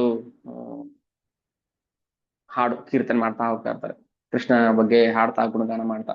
ಕೃಷ್ಣ ಕೃಷ್ಣ ಕೃಷ್ಣ ಕೃಷ್ಣ ಕೃಷ್ಣ ಕೃಷ್ಣ ಕೃಷ್ಣ ಹೇ ಕೃಷ್ಣ ಕೃಷ್ಣ ಕೃಷ್ಣ ಕೃಷ್ಣ ಕೃಷ್ಣ ಕೃಷ್ಣ ಕೃಷ್ಣ ಹೇ ಕೃಷ್ಣ ಕೃಷ್ಣ ಕೃಷ್ಣ ಕೃಷ್ಣ ಕೃಷ್ಣ ಕೃಷ್ಣ ರಕ್ಷ ಮಾಂ ಕೃಷ್ಣ ಕೃಷ್ಣ ಕೃಷ್ಣ ಕೃಷ್ಣ ಕೃಷ್ಣ ಕೃಷ್ಣ ಪಾಹಿ ಮಾಂ ರಾಮ ರಾಘವ ರಾಮ ರಾಘವ ರಾಮ ರಾಘವ ರಕ್ಷ ಮಾಂ ಕೃಷ್ಣ ಕೇಶವ ಕೃಷ್ಣ ಕೇಶವ ಕೃಷ್ಣ ಕೇಶವ ಪಾಹಿ ಮಾಂ. ಏನು ಬೇಡ, ಮಹಾಪ್ರಭು ಏನ್ ಹೇಳಿದ್ದಾರೆ ಅದನ್ನ ಅಷ್ಟೇ ಹೇಳ್ಬೇಕು ನಾವು. ಹೀಗೆ ಕೀರ್ತನೆ ಮಾಡ್ತಾ ಇಡೀ ದಕ್ಷಿಣ ಭಾರತವನ್ನ ಪ್ರವಾಸ ಮಾಡ್ತಾರೆ. ಎಲ್ಲೋದ್ರು ಪ್ರತಿಯೊಬ್ಬರಿಗೂ ಹರೇ ಕೃಷ್ಣ ಮೊದಲು ಜಪ ಮಾಡಕ್ಕೆ, ಅಂದ್ರೆ ನೇರವಾಗಿ ಕೃಪೆ ಕೊಡ್ತಾ ಇದಾರೆ. ಅರ್ಹತೆ ಇಲ್ದಿರೋ ಕೃಪೆ ಕೊಡ್ತಾರೆ. ಆದರೆ ಕೃಷ್ಣ ಹೇಳೋದು ಅನನ್ಯ, ಯಾರು ಅನನ್ಯ ಚೇತೋ ಸತತಾಂ ಯೋ ಮಾಂ ಸ್ಮರತಿ ನಿತ್ಯಶಃ. ಕೃಷ್ಣನ್ ಕಂಡೀಷನ್ ಅಂದ್ರೆ ಅನನ್ಯ ಚೇತ ಸತತಾಂ ಯೋ ಮಾಂ ಸ್ಮರತಿ ನಿತ್ಯಶಃ. ಯಾರನ್ನ ನಿತ್ಯ ಸ್ಮರಣೆ ಮಾಡ್ತಾರೆ ಅವ್ರು ಮಾತ್ರ ನಾನು ಅನುಗ್ರಹವನ್ನು ಮಾಡ್ತೀನಿ. ಆದ್ರೆ ಮಹಾಪ್ರಭು, ಅದೇ ಕೃಷ್ಣ ಮಹಾಪ್ರಭು ಬಂದಾಗ ಯಾರು ಅನನ್ಯವಾಗಿ ಭಗವಂತನ ನಾಮ ಹೇಳ್ತಾರೆ ಅವ್ರನ್ನ ಶರಣಾಗತ. ಗೊತ್ತಿದ್ದು ಹೇಳಿ ಗೊತ್ತಿಲ್ಲದೆ ಹೇಳಿ ಹರಿನಾಮದಲ್ಲಿ ಅಷ್ಟು ಶಕ್ತಿ ಇದೆ, ಅವ್ರು ಉದ್ಧಾರ ಆಗ್ಬಿಡ್ತಾರೆ. ಅದಾಗ್ತಾ ದಕ್ಷಿಣ ಭಾರತಕ್ಕೆ ಬರ್ತಾ ಇಲ್ಲಿ ರಾಮಾನಂದ ರಾಯರು ಗೋದಾವರಿ ನದಿ ದಡದಲ್ಲಿ ಒಬ್ಬ ಮಹಾರಾಜ, ಆ, ಆ, ಅಂದ್ರೆ ಅವರು ರಾಮಾನಂದ ರಾಯ್ ಲಲಿತಾ ಸಖಿ ಅಂಶ, ಲಲಿತಾ ವಿಶಾಖ, ಸ್ವರೂಪ್ ದಾಮೋದರ ಗೋಸ್ವಾಮಿ ಮತ್ತೆ ರಾಮಾನಂದ ರಾಯರು ಲಲಿತಾ ವಿಶಾಖ ಸಖಿಯ ಅವತಾರ ಅಂಶ. ಸೊ ಅವರು ರಾಮಾನಂದ ರಾಯನ ಭೇಟಿ ಮಾಡ್ತಾರೆ, ಅವ್ರ ಬಗ್ಗೆ ಚರ್ಚೆ ಮಾಡ್ತಾರೆ. ಒಂದ್ಸಲ ರಾಮಾನಂದ ರಾಯನ ಪ್ರಶ್ನೆ ಕೇಳ್ತಾರೆ ಚೈತನ್ಯ ಮಹಾಪ್ರಭು. ಏನು ಪ್ರಶ್ನೆ? ಈಗ ಮನುಷ್ಯನ ಜನ್ಮದ ಅತ್ಯಂತ ರಹಸ್ಯ ಅಂದ್ರೆ ಯಾವುದು? ಅಂದ್ರೆ ಮನುಷ್ಯ ಜನ್ಮದ ಉದ್ದೇಶ, ರಹಸ್ಯ ಉದ್ದೇಶ. ಸೊ ರಾಮಾನಂದ್ರ ಹೇಳ್ತಾರೆ, ವರ್ಣಾಶ್ರಮ ಧರ್ಮವನ್ನ ಪಾಲನೆ ಮಾಡೋದು ಅಂತ. ವರ್ಣಾಶ್ರಮ ಧರ್ಮ ಪಾಲನೆ ಮಾಡೋದ್ರಿಂದ ಯಶಸ್ಸನ್ನು ಪಡಿಬಹುದು, ಆದ್ರೆ ಅದು ಬಾಹ್ಯದ ಉತ್ತರ, ಹೊರನೋಟದ ಉತ್ತರ. ಅದು ಚರ್ಚೆ ನಡೀತಾ ಇದೆ. ಶ್ರೀ ಚೈತನ್ಯ ಮಹಾಪ್ರಭು ರಾಮಾನಂದ ರಾಯ ಪ್ರಶ್ನೆ ಕೇಳ್ತಾರೆ, ಮನುಷ್ಯನ ಜನ್ಮದ ಉದ್ದೇಶ. ಈಗ ಅದೇ ಪ್ರಶ್ನೆ ನಮ್ಮನ್ನ ಕೇಳಿದ್ರೆ ನಾವೇನ್ ಹೇಳ್ತೀವಿ? ನಿಮ್ಮ ಜೀವನದ ಉದ್ದೇಶ ಏನು? ಯಶಸ್ಸು ಅಂದ್ರೆ ಏನು? ನೀವು ನಿಜವಾಗ್ಲೂ ಜೀವನದಲ್ಲಿ ಯಶಸ್ಸು ಪಡಿಬೇಕಾದ್ರೆ ಏನ್ ಮಾಡ್ಬೇಕು? ಸರ್ ರಾಮಾನಂದ ರಾಯರ ಉತ್ತರ ಅವ್ರಿಗೆ ಸಮಾಧಾನ ಆಗ್ಲಿಲ್ಲ. ಆಮೇಲೆ ಹೇಳ್ತಾರೆ, ಹಾ, ಫಲಾಪೇಕ್ಷಿತ ಇಲ್ಲದೆ ಇರುವಂತ ಕರ್ಮಗಳನ್ನ ಮಾಡೋದು, ಅದು ಅಲ್ಲ. ಕೆಲವು ಹೇಳ್ತಾರೆ, ನಾನೇನು ಫಲದ ಅಪೇಕ್ಷೆ ಪಡೋದಿಲ್ಲ, ನನ್ನ ಪಾಡಿಗೆ ನಾನು ಕರ್ಮ ಮಾಡ್ತೀನಿ, ನಾನು ಎಂಜಾಯ್ ಮಾಡ್ತೀನಿ, ನನ್ನ ಪಾಡಿಗೆ ನಾನು ಇರ್ತೀನಿ ಅಂತ. ಅದು ಕೂಡ ನಮ್ಮ ಜೀವನದ ಅಂತಿಮ ಉದ್ದೇಶ ಅಲ್ಲ, ಅದು ಬಾಹ್ಯ ಕಾರಣ ಆಯ್ತು. ಸರಿ, ಅದನ್ನ ತಿರಸ್ಕಾರ ಮಾಡ್ಬಿಟ್ರು. ಆಮೇಲೆ ಹೇಳ್ತಾರೆ, ಹಾ, ಜ್ಞಾನವನ್ನು ಪಡ್ಕೊಳ್ಳೋದು, ಅದು ಅಲ್ಲ, ಅದನ್ನು ತಿರಸ್ಕಾರ ಮಾಡ್ಬಿಟ್ರು. ಮತ್ತೆ ಇನ್ನೇನಿರ್ಬೋದು? ಸೊ ರಾಮಾನಂದ ರಾಯ ದೇಶ ಮೇಲೆ ಹೇಳ್ತಾರೆ, ಇಂದ್ರಿಯ ತೃಪ್ತಿಯ ಬಯಕೆ ಇರುವಂತಹ ಕರ್ಮಗಳನ್ನ ಬಿಟ್ಟು, ನೋಡಿ, ಇಂದ್ರಿಯ ತೃಪ್ತಿಯ ಆಧಾರವಿರುವ ಕರ್ಮಗಳನ್ನ ಬಿಟ್ಟುಬಿಡೋದು. ಕಾಮ್ಯಾನಂ ಕರ್ಮಣಂ ನ್ಯಾಸಂ ಸನ್ಯಾಸಂ ಕವಯೋ ವಿದುಹು, ಕೃಷ್ಣ ಗೀತೆ ಹೇಳ್ತಾನೆ. ಕಾಮ್ಯಾನಂ ಕರ್ಮಣಂ ನ್ಯಾಸಂ ಅಂದ್ರೆ ಕಾಮ ಕರ್ಮಗಳನ್ನ ಬಿಡ್ಬೇಕು, ಕಾಮ್ಯ ಕರ್ಮಗಳನ್ನ ನ್ಯಾಸ ಬಿಟ್ಬಿಡ್ಬೇಕು. ಅದನ್ನ ಪಡೆಯುವುದೇ ಜೀವನದ ಗುರಿ. ಇದು ಬಹಳ ಸೂಕ್ತವಾದ ಉತ್ತರ. ಹೀಗೆ ಮಹಾಪ್ರಭು ಅವರ ಉತ್ತರವನ್ನ ಅನುಮೋದನೆ ಮಾಡಿದ್ರು. ಅಂದ್ರೆ ಭಗವಂತ ಅನುಮೋದನೆ ಮಾಡಿದಂತಹ ಉತ್ತರ ಯಾವುದು? ನಾವು ಕೃಷ್ಣ ಪ್ರಜ್ಞೆಯ ಕಡೆಗೆ ಹೋಗುವಂತಹ ಕರ್ಮಗಳನ್ನಷ್ಟೇ ಮಾಡಬೇಕು ಹೊರತು ಕೃಷ್ಣ ಪ್ರಜ್ಞೆಯಿಂದ ಹೊರಕ್ಕೆ ಬರುವಂತಹ ಕರ್ಮಗಳನ್ನ, ನಮ್ಮನ್ನ ಹಿಂದೆ ಕೆಳೆಯುವಂತ ಕರ್ಮಗಳನ್ನ, ಕೃಷ್ಣ ಪ್ರಜ್ಞೆಗೆ ಬೆನ್ನು ತೋರಿಸುವಂತ ಕರ್ಮಗಳನ್ನ ನಾವು ಮಾಡಬಾರ್ದು. ಹೀಗೆ ಅನೇಕ ಲೀಲೆಗಳನ್ನ ರಾಮಾನಂದ ರಾಯರ ಜೊತೆ ಚರ್ಚೆ ಮಾಡ್ತಾರೆ. ಯಾಕಂದ್ರೆ ರಾಮಾನಂದ ರಾಯರು ದ್ವಾಪರದಲ್ಲಿ ಸಖಿ, ಲಲಿತಾ ಸಖಿ. ಸೊ ಆಗ ರಾಮಾನಂದ ರಾಯರ ಭಕ್ತಿಗೆ ಮೆಚ್ಚಿ ಚೈತನ್ಯ ಮಹಾಪ್ರಭುಗಳು ಅವರಿಗೆ ರಾಧಾಕೃಷ್ಣರ ಸಂಯೋಗ ಅವತಾರವನ್ನ ದರ್ಶನ ಮಾಡ್ತಾರೆ. ಅದು ರಾಧಾಕೃಷ್ಣರ ಮೂಲ ರೂಪವನ್ನ ಅವರಿಗೆ ದರ್ಶನ ಮಾಡಿಸ್ತಾರೆ. ಹೀಗೆ ಎಲ್ಲರಿಗೂ ಭಕ್ತರಿಗೆ ಅನುಗ್ರಹ ಮಾಡ್ತಾ ಮಾಡ್ತಾ ಕೊನೆಗೆ ದಕ್ಷಿಣ ಭಾರತಕ್ಕೆ ಬರ್ತಾರೆ. ಇಲ್ಲಿ ಅಹೋಬಲಂಗೆ ಹೋಗ್ತಾರೆ, ತಿರುಪತಿಗೆ ಹೋಗ್ತಾರೆ, ಆಮೇಲೆ ಕಾಂಚೀಪುರಂಗೆ ಬರ್ತಾರೆ, ಶ್ರೀರಂಗ ಬರ್ತಾರೆ, ಮಧುರೈಗೆ ಬರ್ತಾರೆ, ತಂಜಾವೂರು, ರಾಮೇಶ್ವರಂ, ಕನ್ಯಾಕುಮಾರಿ ಎಲ್ಲ ಕಡೆ ಓಡಾಡ್ತಾರೆ. ಇಲ್ಲಿ ಕರ್ನಾಟಕದಲ್ಲಿ ಶೃಂಗೇರಿ, ಉಡುಪಿ. ಸೊ ಇಲ್ಲೆಲ್ಲ ಬಂದು ಹರಿನಾಮವನ್ನ ಕೊಟ್ಟು ಹೋಗ್ತಾರೆ. ನಾನು ನಿನ್ನೆ ಕ್ಲಾಸ್ ಹೇಳ್ತಾ ಇದ್ದೆ, ಹರಿನಾಮವನ್ನ, ಕೃಷ್ಣ ಪ್ರೇಮವನ್ನ ಯಾರು ಕೊಡ್ಬೋದು? ಯಾರು ಅದನ್ನ ಸ್ವೀಕಾರ ಮಾಡಿದರೆ ಅವರಷ್ಟೇ ಕೊಡ್ಬೋದು, ಯಾರು ಅದನ್ನ ಅನುಭವಿಸದರೆ ಅವರಷ್ಟೇ ಕೊಡ್ಬೋದು. ಸೊ ಅದಕ್ಕೋಸ್ಕರ ಭಗವಂತ ಶುದ್ಧ ಭಕ್ತನ ರೂಪದಲ್ಲಿ ಅವತಾರ ಮಾಡಿ ಆ ಕೃಷ್ಣ ಪ್ರೇಮವನ್ನ ತಾನೂ ಸವಿಯೋ ತರಹ, ನಾನು ಆ ಕೃಷ್ಣ ಪ್ರೇಮವನ್ನ ಸವಿಬೇಕು, ಎಂಜಾಯ್ ಮಾಡ್ಬೇಕು, ಆ ರಸವನ್ನ ಆಸ್ವಾದನೆ ಮಾಡ್ಬೇಕು ಅಂತ ಬಂದು ಅದನ್ನ ಎಲ್ಲರಿಗೂ ಹಂಚಿ ಹೋಗ್ತಾರೆ. ಸೊ ಅದಾದ್ಮೇಲೆ ಶ್ರೀರಂಗಮಲ್ಲಿ ಒಬ್ರು ಭಕ್ತರು, ಶ್ರೀರಂಗಮಲ್ಲಿ ಮಹಾಪ್ರಭು ಅವರ ಪಾದ ಇದೆ. ಶ್ರೀರಂಗಮಲ್ಲಿ ಒಂದು ಸಣ್ಣ ದೇವಸ್ಥಾನ ತರ ಮಾಡಿದ್ದಾರೆ. ಮಹಾಪ್ರಭು ಬಂದಿದ್ರು ಇಲ್ಲಿ ಅಂತ. ಸೊ ವೆಂಕಯ್ಯ ಬೆಟ್ಟ ಅಂತ ಒಬ್ರು ಭಕ್ತರಿದ್ರು ಅಲ್ಲಿ. ಅವರು ಹೀಗೆ ಚರ್ಚೆ ಮಾಡ್ಬೇಕಾದ್ರೆ ಚೈತನ್ಯ ಮಹಾಪ್ರಭುಗಳಿಗೆ ಹೇಳ್ತಾರೆ, ಅಲ್ಲ, ಲಕ್ಷ್ಮಿ ಅಂದ್ರೆ ಶ್ರೀರಂಗಮಲ್ಲಿ ಲಕ್ಷ್ಮೀನಾರಾಯಣ ಅವರ ಆರಾಧ್ಯ ದೈವ ಅಲ್ವಾ, ಅವ್ರು ಲಕ್ಷ್ಮೀನಾರಾಯಣನೇ ಅಂತಾನೆ ಸ್ವೀಕಾರ ಮಾಡ್ತಾರೆ. ಅದು ರಾಮಾನುಜ ಸಂಪ್ರದಾಯದವರು, ವೆಂಕಯ್ಯ ಭಟ್ರು. ಸೊ ಲಕ್ಷ್ಮಿ ಯಾಕೆ ರಾಧಾರಾಣಿ ಕೃಪೆ ಸಿಗ್ಲಿಲ್ಲ ಅಂದ್ರೆ ರಾಧಾರಾಣಿ ರಾಸಲೀಲೆಯಲ್ಲಿ ಪಾಲ್ಗೊಳ್ಳಕ್ಕೆ ಯಾಕೆ ಅವಕಾಶ ಸಿಕ್ಕಿಲ್ಲ ಅಂತ ಮಹಾಪ್ರಭು ಅವರೇ ಕೇಳ್ತಾರೆ. ವೆಂಕಯ್ಯ ಭಟ್ರು ಹೇಳ್ತಾರೆ, ಅಲ್ಲ ಕೃಷ್ಣ ಮತ್ತೆ ನಾರಾಯಣ ಒಬ್ರೇ, ಆದ್ರೆ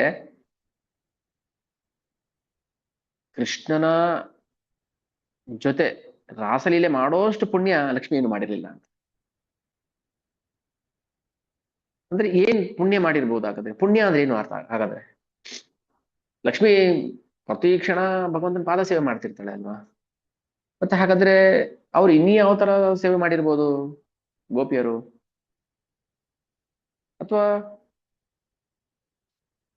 ಲಕ್ಷ್ಮಿಗೂ ಆಸೆ ಆಗುತ್ತೆ ನಾನು ಕೃಷ್ಣ ಜೊತೆ ರಾಸಲೀಲೆ ಮಾಡ್ಬೇಕು ಅಂತ. ತಪ್ಪೇನೋ ಇದೆಯಾ ಅದಲ್ಲಿ? ದೋಷ ಏನೋ ಇದೆಯಾ? ಇದು ಚರ್ಚೆ ನಡೀತಾ ಇದೆ. ಏನ್ ತಪ್ಪು ಮಾಡಿದಾಳೆ ಲಕ್ಷ್ಮಿ ಆಗಿದ್ರೆ, ಅಥವಾ ಅವ್ರು ಏನ್ ಪುಣ್ಯ ಮಾಡಿದ್ದಾರೆ? ಸೊ ಹೀಗೆ ಭಗವಂತನ ಬಗ್ಗೆ ಅಲೌಕಿಕ ಚರ್ಚೆಗಳು ನಡೀತಾ ಇದೆ. ಅದು ತುಂಬಾ ಗೋಪ್ಯವಾದ ರಹಸ್ಯವಾದ ಚರ್ಚೆ. ಮಹಾಪ್ರಭು ಯಾರ ಜೊತೆ ಚರ್ಚೆ ಮಾಡಿದ್ರಲ್ಲ ಭಕ್ತರು, ಅವರೆಲ್ಲರೂ ಭಗವಂತನ ನಿತ್ಯ ಪಾರ್ಷದರು. ಸೊ ಅದೇನು ನಾವು ಅರ್ಥ ಮಾಡ್ಕೋಬೇಕಾಗಿರೋದು, ಭಗವಂತನ ಅಲೌಕಿಕ ಲೀಲೆಗಳನ್ನ ನಾವು ಭಕ್ತರ ಜೊತೆ ಚರ್ಚೆ ಮಾಡ್ಬೇಕು ಹೊರತು ಅಭಕ್ತರ ಜೊತೆ ಚರ್ಚೆ ಮಾಡಿ ಏನು ಪ್ರಯೋಜನ ಇಲ್ಲ. ಏನು ಪ್ರಯೋಜನ ಇಲ್ಲ. ಮಹಾಪ್ರಭು ಹರಿನಾಮವನ್ನ ಎಲ್ರಿಗೂ ಕೊಡಿ ಅಂತ ಹೇಳಿದ್ರು. ಅವನು ಮೂರ್ಖ ಇರ್ಬೋದು, ಅವನು ಬುದ್ಧಿವಂತ ಇರ್ಬೋದು, ಅವನು ಚಂಡಾಳ ಇರ್ಬೋದು, ಅವನು ಶೂದ್ರ ಇರ್ಬೋದು, ಹರಿನಾಮ ಎಲ್ರಿಗೂ ಕೊಡಿ. ಆದ್ರೆ ಭಗವಂತನ ದಿವ್ಯ ಅಲೌಕಿಕ ಪ್ರೇಮ ಲೀಲೆಗಳನ್ನ ಕೇವಲ ಭಕ್ತರ ಜೊತೆ ಮಾತ್ರ ಚರ್ಚೆ ಮಾಡಿ. ಅದಕ್ಕೆ ನಾವು ನೇರವಾಗಿ ಭಗವಂತನ ರಾಸಲೀಲೆಗೆ ಜಂಪ್ ಮಾಡಬಾರದು. ನಮ್ಗದೇನು ಅರ್ಥ ಆಗೋದಿಲ್ಲ. ಆ ಪ್ರಣಯ ಸಂಬಂಧಗಳು ನಾವು ಅರ್ಥ ಮಾಡ್ಕೊಳ್ಳೋಷ್ಟು ಬುದ್ಧಿವಂತರಲ್ಲ ನಾವು. ಭಗವಂತನ ಕೃಪೆ ಬೇಡಬೇಕು ನಾವು, ಅವನ ಪಾದಕ್ಕೆ ಶರಣಾಗತರಾಗ್ಬೇಕು. ಆಗ ಭಗವಂತ ಪ್ರಕಟಗೊಳಿಸ್ತಾನೆ ಅದರ ಸಂಬಂಧ ಏನು, ಅದರ ಅರ್ಥ ಏನು. ಅವಾಗ ಎಂಥವ್ರಿಗೂ ಆ ರುಚಿಯನ್ನು ಅನುಭವಿಸ್ಬೇಕಂತ ಆಸೆ ಆಗುತ್ತೆ. ಈಗ ಲಕ್ಷ್ಮೀದೇವಿ ತಾನು ಕೂಡ ರಾಸೆಯಲ್ಲಿ ಪಾಲ್ಗೊಳ್ಬೇಕಂತ ಆಸೆ ಪಡ್ತಾಳೆ. ಬಟ್ ಒಳಗೆ ಅರ್ಥ ಅಂದ್ರೆ ಅವಳಿಗೆ ಅರ್ಥ ಆಗಿದ್ದಕ್ಕೆ ತಾನೇ ಆಸೆ ಪಟ್ಲು. ಅದರ ಅಲೌಕಿಕ ಆನಂದ ಹೇಗಿರ್ಬೋದು ಅಂತ. ಹಾಗೆ ಅದೆಲ್ಲ ಸಾಧ್ಯ ಆಗೋದು ಕೇವಲ ಕೃಷ್ಣ ಪ್ರೇಮ ಇದ್ದವರಿಗೆ. ಯಾರಿಗೆ ಕೃಷ್ಣ ಪ್ರೇಮ ಪ್ರಾಪ್ತಿ ಆಗುತ್ತೆ ಅವರು ಭಗವಂತನ ಅಲೌಕಿಕ ಲೀಲೆಯಲ್ಲಿ ತಾವು ಪಾಲ್ಗೊಳ್ಬಹುದು. ಹೀಗೆ ಮಹಾಪ್ರಭು ಹೋದ ಕಡೆ ಎಲ್ಲ ಭಗವಂತನ ಶಕ್ತಿ ಬಗ್ಗೆ ಅರ್ಥ ಮಾಡಿಸ್ತಾ ಹೋಗ್ತಾ ಇದ್ರು. ಅದಾದ್ಮೇಲೆ ದಕ್ಷಿಣ ಭಾರತ ಪ್ರವಾಸ ಆಯ್ತು, ರಥಯಾತ್ರೆ. ಮತ್ತೆ ವಾಪಸ್ ಅವರು ಜಗನ್ನಾಥ್ಪುರಿಗೆ ಬರ್ತಾರೆ. ಜಗನ್ನಾಥ್ಪುರಿಲಿ ರಥಯಾತ್ರೆ ಮಾಡ್ತಾರೆ. ರಥಯಾತ್ರೆ ರಥದ ಮುಂದೆ ಅತಿ ಆನಂದದಿಂದ ಕುಣಿದಾಡ್ತಾ ಇರ್ತಾರೆ. ಈಗ ಭಗವಂತನ ಮುಂದೆ ಪ್ರಾರ್ಥನೆ ಮಾಡ್ತಾರೆ. ಹೇಳಿದ್ರೆ ಈ ಭೌತಿಕ ಜಗತ್ತಲ್ಲಿ ಬಂದ ಪ್ರತಿಯೊಬ್ಬ ಬದ್ಧ ಜೀವಿಗೂ ನಿಜವಾದ ದಿವ್ಯ ಔಷಧ ಅಂದ್ರೆ ಅದು ನಿನ್ನ ಲೀಲಾಶ್ರವಣ. ಲೀಲಾಶ್ರವಣ, ಭಗವಂತನ ಅದ್ಭುತ ಅಲೌಕಿಕ ಲೀಲೆಗಳನ್ನ ಶ್ರವಣ ಮಾಡಬೇಕು. ಜಗನ್ನಾಥನ ಕಥೆಗಳನ್ನ ಕೇಳಬೇಕು, ಕೃಷ್ಣನ ಕಥೆಗಳನ್ನ ಕೇಳಬೇಕು, ಆನಂದ ಪಡ್ಬೇಕು. ಯಾರು ಭಗವಂತನ ಕಥೆಯನ್ನ ಕೇಳಿ ಆನಂದ ಪಟ್ಟಿಲ್ಲ, ಅವ್ರ ಕಣ್ಣಲ್ಲಿ ನೀರು ಜಿನಿಗಿಲ್ಲ, ಅವ್ರದ್ದು ಕಲ್ಲು ಹೃದಯ ಅಂತ ಹೇಳ್ತಾರೆ. ಅದು ಅಷ್ಟು ಸುಲಭವಾಗಿ ಕರಗುವಂತ ಹೃದಯ ಅಲ್ಲ ಅದು. ಸೊ ಈ ಬದ್ಧ ಜೀವಿಗೆ ಉದ್ಧಾರ ಆಗುವಂತಹ ಏಕೈಕ ಮಾರ್ಗ ಅದು ಭಗವಂತನ ಲೀಲಾ ಶ್ರವಣ. ಆಗ ಮಾತ್ರ ಎಲ್ಲ ಪಾಪ ಕೃತ್ಯಗಳ ಪ್ರತಿಕ್ರಿಯೆಗಳನ್ನ ನಿರ್ಮೂಲನೆ ಮಾಡಿ, ಸುಟ್ಟು ಹಾಕಿ, ಬೂದಿ ಮಾಡಿ ಅದನ್ನ ದೂರ ಮಾಡ್ಬಿಡುತ್ತೆ. ಈ ಭಗವತ್ ಸಂದೇಶವನ್ನ ಯಾರು ಸಾರ್ತಾರೆ ಅವರ ಪಾಪಗಳನ್ನು ಕೂಡ ನಿರ್ಮೂಲನೆ ಆಗ್ಬಿಡುತ್ತೆ. ಅದಕ್ಕೆ ಪ್ರಚಾರ ಮಾಡಿ. ನಾವು ಯಾಕೆ ಎಲ್ರಿಗೂ ಹೇಳುದು, ಪ್ರಚಾರ ಮಾಡಕ್ಕೆ ಏನು ಅರ್ಹತೆ ಬೇಡ, ಶರಣಾಗತಿ ಅಷ್ಟೇ ಸಾಕು. ಯಾವ ಜ್ಞಾನ ಏನು ಬೇಡ, ಭಗವಂತನ ಸಂಪೂರ್ಣ ಶರಣಾಗತರಾಗಿದ್ದೀರಾ, ನೀವು ಪ್ರಚಾರ ಮಾಡ್ಬೋದು ಅಷ್ಟೇ. ಒಂದೇ ಕ್ವಾಲಿಟಿ ಅವ್ರಿಗೆ ಇರ್ಬೇಕಾಗಿರೋ ಏಕೈಕ ಕ್ವಾಲಿಫಿಕೇಶನ್, ನೀವು ಭಗವಂತನಿಗೆ ಶರಣಾಗತರಾಗಿರ್ಬೇಕು, ಅನನ್ಯ ಶರಣಾಗತಿ ಆಗಿರ್ಬೇಕು. ಅಂತವ್ರು ಮಾತ್ರ ಪ್ರಚಾರ ಮಾಡಕ್ ಸಾಧ್ಯ. ಅವ್ರಿಗೆ ಭಗವಂತ ವಿಶೇಷ ಅನುಗ್ರಹ ಕೊಡ್ತಾವ.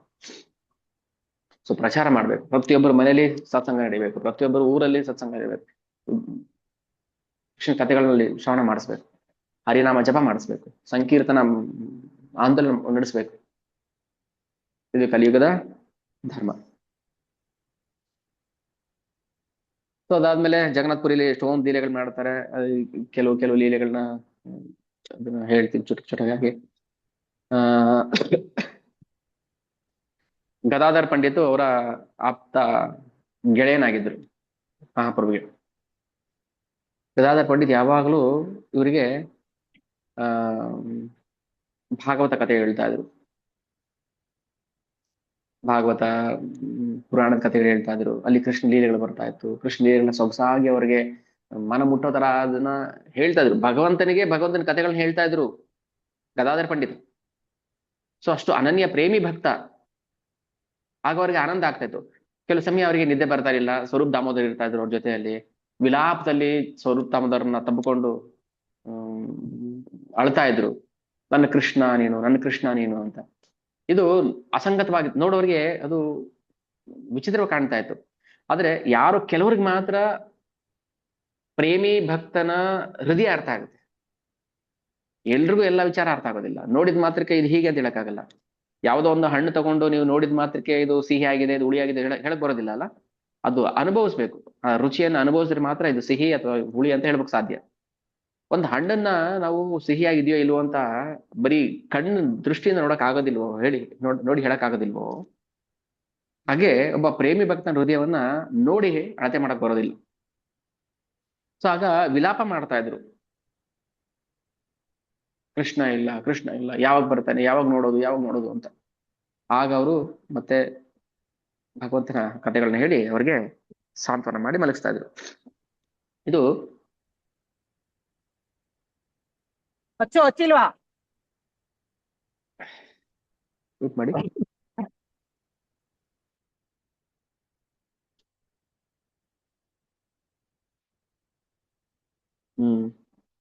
ಓಕೆ. ಆಮೇಲೆ ಪುರಿಯಲ್ಲಿ ಹ ಒಬ್ರು ಚೈತನ್ಯ ಮಹಾಪ್ರಭು ಅವರ ಸೇವಕ ಇದ್ರು, ಗೋವಿಂದ. ಸೊ ಅವರು ಭಗವಂತನ ಸೇವೆ ಮಾಡ್ತಾ ಇದ್ರು, ಚೈತನ್ಯ ಮಹಾಪ್ರಭು ಸೇವೆ ಮಾಡ್ತಾ ಇದ್ರು. ಎಷ್ಟು ಭಾವೋದ್ವೇಗ ಆಗ್ತಾ ಇತ್ತು ಅಂದ್ರೆ, ಒಬ್ಬ ಅಲ್ಲಿ ಕಾರ್ಪೆಂಟರ್ ಇದ್ರು. ಆ ಕಾರ್ಪೆಂಟರ್ ಏನ್ ಮಾಡಿದ, ಮೃದಂಗ ಮಾಡ್ತಾ ಇದ್ರು. ಕಾರ್ಪೆಂಟರ್ ಅಥವಾ ಆ ಕೆಲಸ ಮಾಡುವಂತ ಮನುಷ್ಯ ರಾತ್ರಿ ಎಲ್ಲ ಏನೋ ಒಂಥರ ವಿಚಿತ್ರ ಶಬ್ದ ಬರ್ತಾ ಇತ್ತು.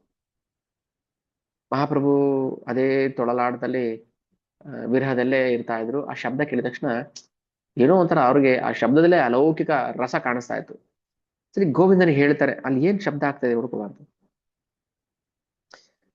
ಅದು ಮೃದಂಗ ಮಾಡ್ತಿರ್ತಾರೆ ಅವರು, ಅಲ್ಲಿ ಮೃದಂಗ ಮ್ಯಾನುಫ್ಯಾಕ್ಚರ್ ಮಾಡ್ತಾ ಇರ್ತಾರೆ. ಅದನ್ನ ಮಹಾಪ್ರಭು ಬಂದು ಹೇಳ್ತಾರೆ. ಅವರು ಆ ಮೃದಂಗ ಶಬ್ದ ಕೇಳಿದ ತಕ್ಷಣ ಅವ್ರು ಭಾವೋದ್ವೇಗ ಆಗ್ಬಿಡುತ್ತೆ ಅವ್ರಿಗೆ. ಅಂದ್ರೆ ಸಂಕೀರ್ತನೆ ಅನ್ನೋದು ಎಷ್ಟು ಅಲೌಕಿಕ. ಸಂಕೀರ್ತನೆ ಅನ್ನೋದು ಅದು ಸಾಕ್ಷಾತ್ ಭಗವಂತ ಗೋಲೋಕದಿಂದ ಬಂದಿರುವಂತಹ ನಾಮ. ಅದು ಆ ಸಂಕೀರ್ತನ ಚಳುವಳಿಗೆ ಮೃದಂಗ ಕರ್ತಾಲಗಳು ಎಷ್ಟು ಪ್ರಮುಖ ಪಾತ್ರವನ್ನು ವಹಿಸ್ತಾ ಇದ್ದಾವೆ. ಮೃದಂಗ ಅಂತ ಹೇಳಿದ ತಕ್ಷಣ ಅವ್ರು ಭಾವೋದ್ವೇಗ ಆಗ್ಬಿಡುತ್ತೆ. ಅಂದ್ರೆ ಭಗವಂತನಿಗೆ ಸಂಬಂಧಪಟ್ಟ ಯಾವುದೂ ಕೂಡ ಅದು ಅಲೌಕಿಕನೇ, ಅದರಲ್ಲಿ ತಾರತಮ್ಯ ಇಲ್ಲ, ಭೇದ ಭಾವ ಇಲ್ಲ. ಸೊ ಈ ತರ ಮಹಾಪ್ರಭು ಜಗನ್ನಾಥಲ್ಲಿದ್ದಾಗ, ಪುರಿ ಜಗನ್ನಾಥಲ್ಲಿದ್ದಾಗ ಅನೇಕ ಲೀಲೆಗಳು ಮಾಡ್ತಾರೆ. ಕೊನೆಯವರು ಅವರ ಲಾಸ್ಟ್ 18 ವರ್ಷ ಅವರು ಜಗನ್ನಾಥದಲ್ಲಿದ್ರು, ಅಂದ್ರೆ ಗಂಭೀರದಲ್ಲಿ, ಪುರಿ ಜಗನ್ನಾಥಲ್ಲಿ. ಅವಾಗ ದಿನೇ ಅವರ ಭಾವೋದ್ವೇಗ ಜಾಸ್ತಿ ಆಗ್ತಾ ಇತ್ತು. ವಿರಹ ಭಾವ, ಕೃಷ್ಣ ಇಲ್ಲ, ಕೃಷ್ಣ ಇಲ್ಲ, ಕೃಷ್ಣ ಇಲ್ಲ. ಸೊ ಹಗಲೊತ್ತಲ್ಲಿ ಏನ್ ಮಾಡ್ತಾ ಇದ್ರು, ಅವ್ರಿಗೆ ಪ್ರೀಚಿಂಗು, ಪ್ರಚಾರ, ಸೊ ಈ ಸೇವೆಯಲ್ಲಿ ಮುಳುಗೋಗ್ತಾ ಇದ್ರು. ರಾತ್ರಿ ಆಗ್ತಾ ಏನಾಯ್ತು, ರಾಧಾರಾಣಿ ಅನುಭವಿಸ್ತಾ ಇದ್ದಲ್ಲ ಆ ವಿರಹ ನೋವು, ವಿರಹ ವೇದನೆ, ಆ ವೇದನೆ ಅನುಭವಿಸ್ತಾ ಇದ್ರು ರಾತ್ರಿ. ಒಂದ್ಸಲ ಆಗೋದು ಪ್ರಜ್ಞೆ ಹೋಗ್ಬಿಡ್ತಾ ಇತ್ತು ಅವ್ರಿಗೆ. ಪ್ರಜ್ಞೆ ಹೋಗ್ಬಿಡ್ತಾ ಇತ್ತು, ಮತ್ತೆ ಪ್ರಜ್ಞೆ ಬರ್ತಾ ಇತ್ತು. ಅವಾಗ ಏನು ಅಸಂಬದ್ಧವಾಗಿ ಮಾತಾಡ್ತಾ ಇರ್ತಾರೆ. ಅಂದ್ರೆ ಎಷ್ಟು ಕೃಷ್ಣನು ಅಷ್ಟೇನೆ ದ್ವಾರಕೆಯಲ್ಲಿ ಇರ್ಬೇಕಾದ್ರೆ ಯಾವಾಗ್ಲೂ ವೃಂದಾವನದ ಕನಸೇ ಬೀಳ್ತಾ ಇತ್ತು ಅವನಿಗೆ. ಭಕ್ತರ ಬಗ್ಗೆ ಎಷ್ಟು ಮಾಡ್ತಾ ಇದ್ದ. ಕನ್ಸಲ್ಲೂ ರಾಧಾ, ಲಲಿತಾ, ವಿಶಾಖ, ಸೊ ಗೋಪಿಯರ ಹೆಸರೇ ಹೇಳ್ತಾ ಇದ್ದ. ಆಗ ರುಕ್ಮಿಣಿ ಸತ್ಯಭಾಮರಿಗೆ ಆಶ್ಚರ್ಯ ಆಯ್ತು, ಸಂಕಟ ಆಯ್ತು. ನಾವು ಜೊತೆಲಿದ್ದಾಗಲೂ ನಿಮ್ಗೆ ಗೋಪಿಯರ ಗೋಪಿಯ ನೆನಪಾಗುತ್ತೆ ಅಂದ್ರೆ, ಗೋಪಿಯರ ನೆನಪಾಗುತ್ತೆ ಅಂದ್ರೆ ಇನ್ನೆಷ್ಟು ಪ್ರೀತಿ ಮಾಡಿರ್ಬೋದು ಅವರು ನಮ್ಗಿಂತ. ಆ ಪ್ರೀತಿಗೆ ನಿನ್ನನ್ನು ಹುಚ್ಚಿನಾಗಿ ಮಾಡ್ಬಿಟ್ಟಿದೆಯಲ್ಲ, ಅದು ಅದು ಎಂತಹ ಪ್ರೀತಿ ಅದು. ಅವ್ರು ಏನ್ ಮಾಡಿರ್ಬೋದು ಹಾಗಾದ್ರೆ. ಭಗವಂತನಿಗೂ ನಿದ್ದೆಯಲ್ಲಿ ಭಕ್ತರ ಬಗ್ಗೆನೇ ಯೋಚನೆ, ಅವ್ರನ್ನ ಬಿಟ್ಟು ಬಂದ್ಬಿಟ್ಟಲ್ಲ ಅಂತ ವಿರಹ. ಸೊ ಹಾಗೆ ಮಹಾಪ್ರಭುಗಳು ಅನ್ಕಾನ್ಶಿಯಸ್ ಆಗ್ಬಿಡ್ತಾ ಇದ್ರು ಆ ವಿರಹ ಭಾವದಲ್ಲಿ. ಆಗ ಸ್ವರೂಪ್ ದಾಮೋದರು, ಮತ್ತೆ ರಮಾನಂದ ರಾಯರು, ಗೋವಿಂದ, ಸೊ ಇವರೆಲ್ಲ ಸಮಾಧಾನ ಮಾಡ್ತಾ ಇದ್ರು. ಕೃಷ್ಣ ಬರ್ತಾನೆ, ಕೃಷ್ಣ ಬರ್ತಾನೆ, ಕೃಷ್ಣ ದ್ವಾರಕೆಗೆ ಹೋಗಿದ್ದಾನೆ, ಬಂದ್ಬಿಡ್ತಾನೆ, ಅವ್ನು ಇಲ್ದೆ ನಾನೀಗ ಬದುಕ್ಲಿ, ಇಲ್ಲ ಬಂದ್ಬಿಡ್ತಾನೆ ಬಂದ್ಬಿಡ್ತಾನೆ. ಇಷ್ಟೊತ್ತಲ್ಲ ನಾನು ನೋಡ್ಬೇಕು ಅವ್ರನ್ನ, ಕೃಷ್ಣ ನೋಡ್ಬೇಕು ನಾನು. ಯಾಕಂದ್ರೆ ಮಹಾಪ್ರಭು ರಾಧಾ ಭಾವದಲ್ಲಿ ಇದಾರಲ್ವಾ, ರಾಧಾ ಭಾವದಲ್ಲಿ ಕೃಷ್ಣ ಹುಡುಕ್ತಾ ಇದಾರೆ ಅವರು. ನನ್ಗೆ ಬೇಕು ಈಗ ಕೃಷ್ಣ, ನಾನು ತೋರಿಸಿ ಅಂತ. ಒಂದ್ಸಲ ಏನಾಗುತ್ತೆ ಹೀಗೆ, ಆ ಜಗನ್ನಾಥ್ಪುರಿಲಿದ್ದಾಗ ಸ್ನಾನಕ್ಕೆ ಅಂತ ಸಮುದ್ರಕ್ಕೆ ಹೋಗ್ತಾರೆ, ಸಮುದ್ರಕ್ಕೆ ಹೋಗ್ತಾರೆ. ಅಲ್ಲಿ ಒಂದು ದೊಡ್ಡ ಮರಳಿನ ರಾಶಿ ನೋಡ್ಬಿಟ್ಟು ಅವ್ರಿಗೆ ಗೋವರ್ಧನ ಅನ್ಸ್ಬಿಡುತ್ತೆ. ಗೋವರ್ಧನ, ಗೋವರ್ಧನ ಬಂದ್ಬಿಟ್ಟಿದ್ದಾನೆ ಕಾಣಿಸ್ತದೆ, ಗೋವರ್ಧನ ದರ್ಶನ ಆಯ್ತು ಅಂತ ಓಡೋಗಿ ಆ ಮರಳಿನ ಮೇಲೆ ಬೀಳ್ತಾರೆ. ಅಲ್ಲಿದ್ದ ಜನರೆಲ್ಲ ಏನು ಇವರಿಗೆ ಹುಚ್ಚಿಡ್ತಿದ್ಯಾ, ಜನಗಳಿಗೆ ಅರ್ಥ ಆಗೋದಿಲ್ಲ. ಅದೇ ಹೇಳಿದ್ವಲ್ಲ, ಭಕ್ತರ ವೇದನೆ, ಭಕ್ತರ ಹೃದಯ ಭಕ್ತರಿಗಷ್ಟೇ ಅರ್ಥ ಆಗುತ್ತೆ, ಬೇರೆಯವ್ರಿಗೆ ಅರ್ಥ ಆಗೋದಿಲ್ಲ ಅದು. ಆ ಮರಳಿನ ರಾಶಿ ನಮ್ಗೊಂದು ಮರಳಿನ ರಾಶಿ ತರ ಕಾಣಿಸುತ್ತೆ, ಆದ್ರೆ ಭಕ್ತರಿಗೆ ಅದು ಗೋವರ್ಧನ ಕಾಣಿಸುತ್ತೆ. ಯೋ ಮಾಂ ಪಶ್ಯತಿ ಸರ್ವತ್ರ ಸರ್ವಂಚ ಮೈ ಪಶ್ಯತಿ ತಸ್ಯಾಹಂ ನ ಪ್ರಣಶ್ಯಾಮಿ ಸಚಮೇ ಪ್ರಣಶ್ಯತಿ. ಅಲ್ಲಿದ್ದ ದನಗಾಹಿಗಳು ಇವ್ರನ್ನ ಒಂಥರ ವಿಚಿತ್ರವಾಗಿ ನೋಡಕ್ಕೆ ಶುರು ಮಾಡ್ಬಿಡ್ತಾರೆ. ಆಮೇಲೆ ಒಂದ್ಸಲ ಏನಾಗುತ್ತೆ, ಹ್ಮ್ ಜಗನ್ನಾಥನ ಸ್ನಾನಯಾತ್ರೆ ಸಮಯದಲ್ಲಿ ಸ್ನಾನಯಾತ್ರೆ ಆದ್ಮೇಲೆ ಅವರಿಗೆ ಜ್ವರ ಬರುತ್ತೆ. ಆಗ ಜಗನ್ನಾಥ ಪುರಿಯಲ್ಲಿ ದರ್ಶನ ಕೊಡೋದಿಲ್ಲ, ಜಗನ್ನಾಥ ಪುರಿಯಲ್ಲಿ ಇರೋದಿಲ್ಲ.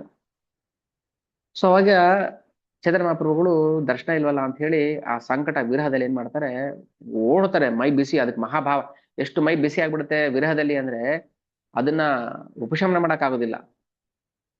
ಓಡ್ತಾರೆ ಓಡ್ತಾರೆ, ಓಡಿ ಸಮುದ್ರದಲ್ಲಿ ಹಾರಿ ಬಿದ್ದೋಗ್ತಾರೆ, ಆತ್ಮಹತ್ಯೆ ಮಾಡ್ಕೋಬೇಕು ಅಂತ.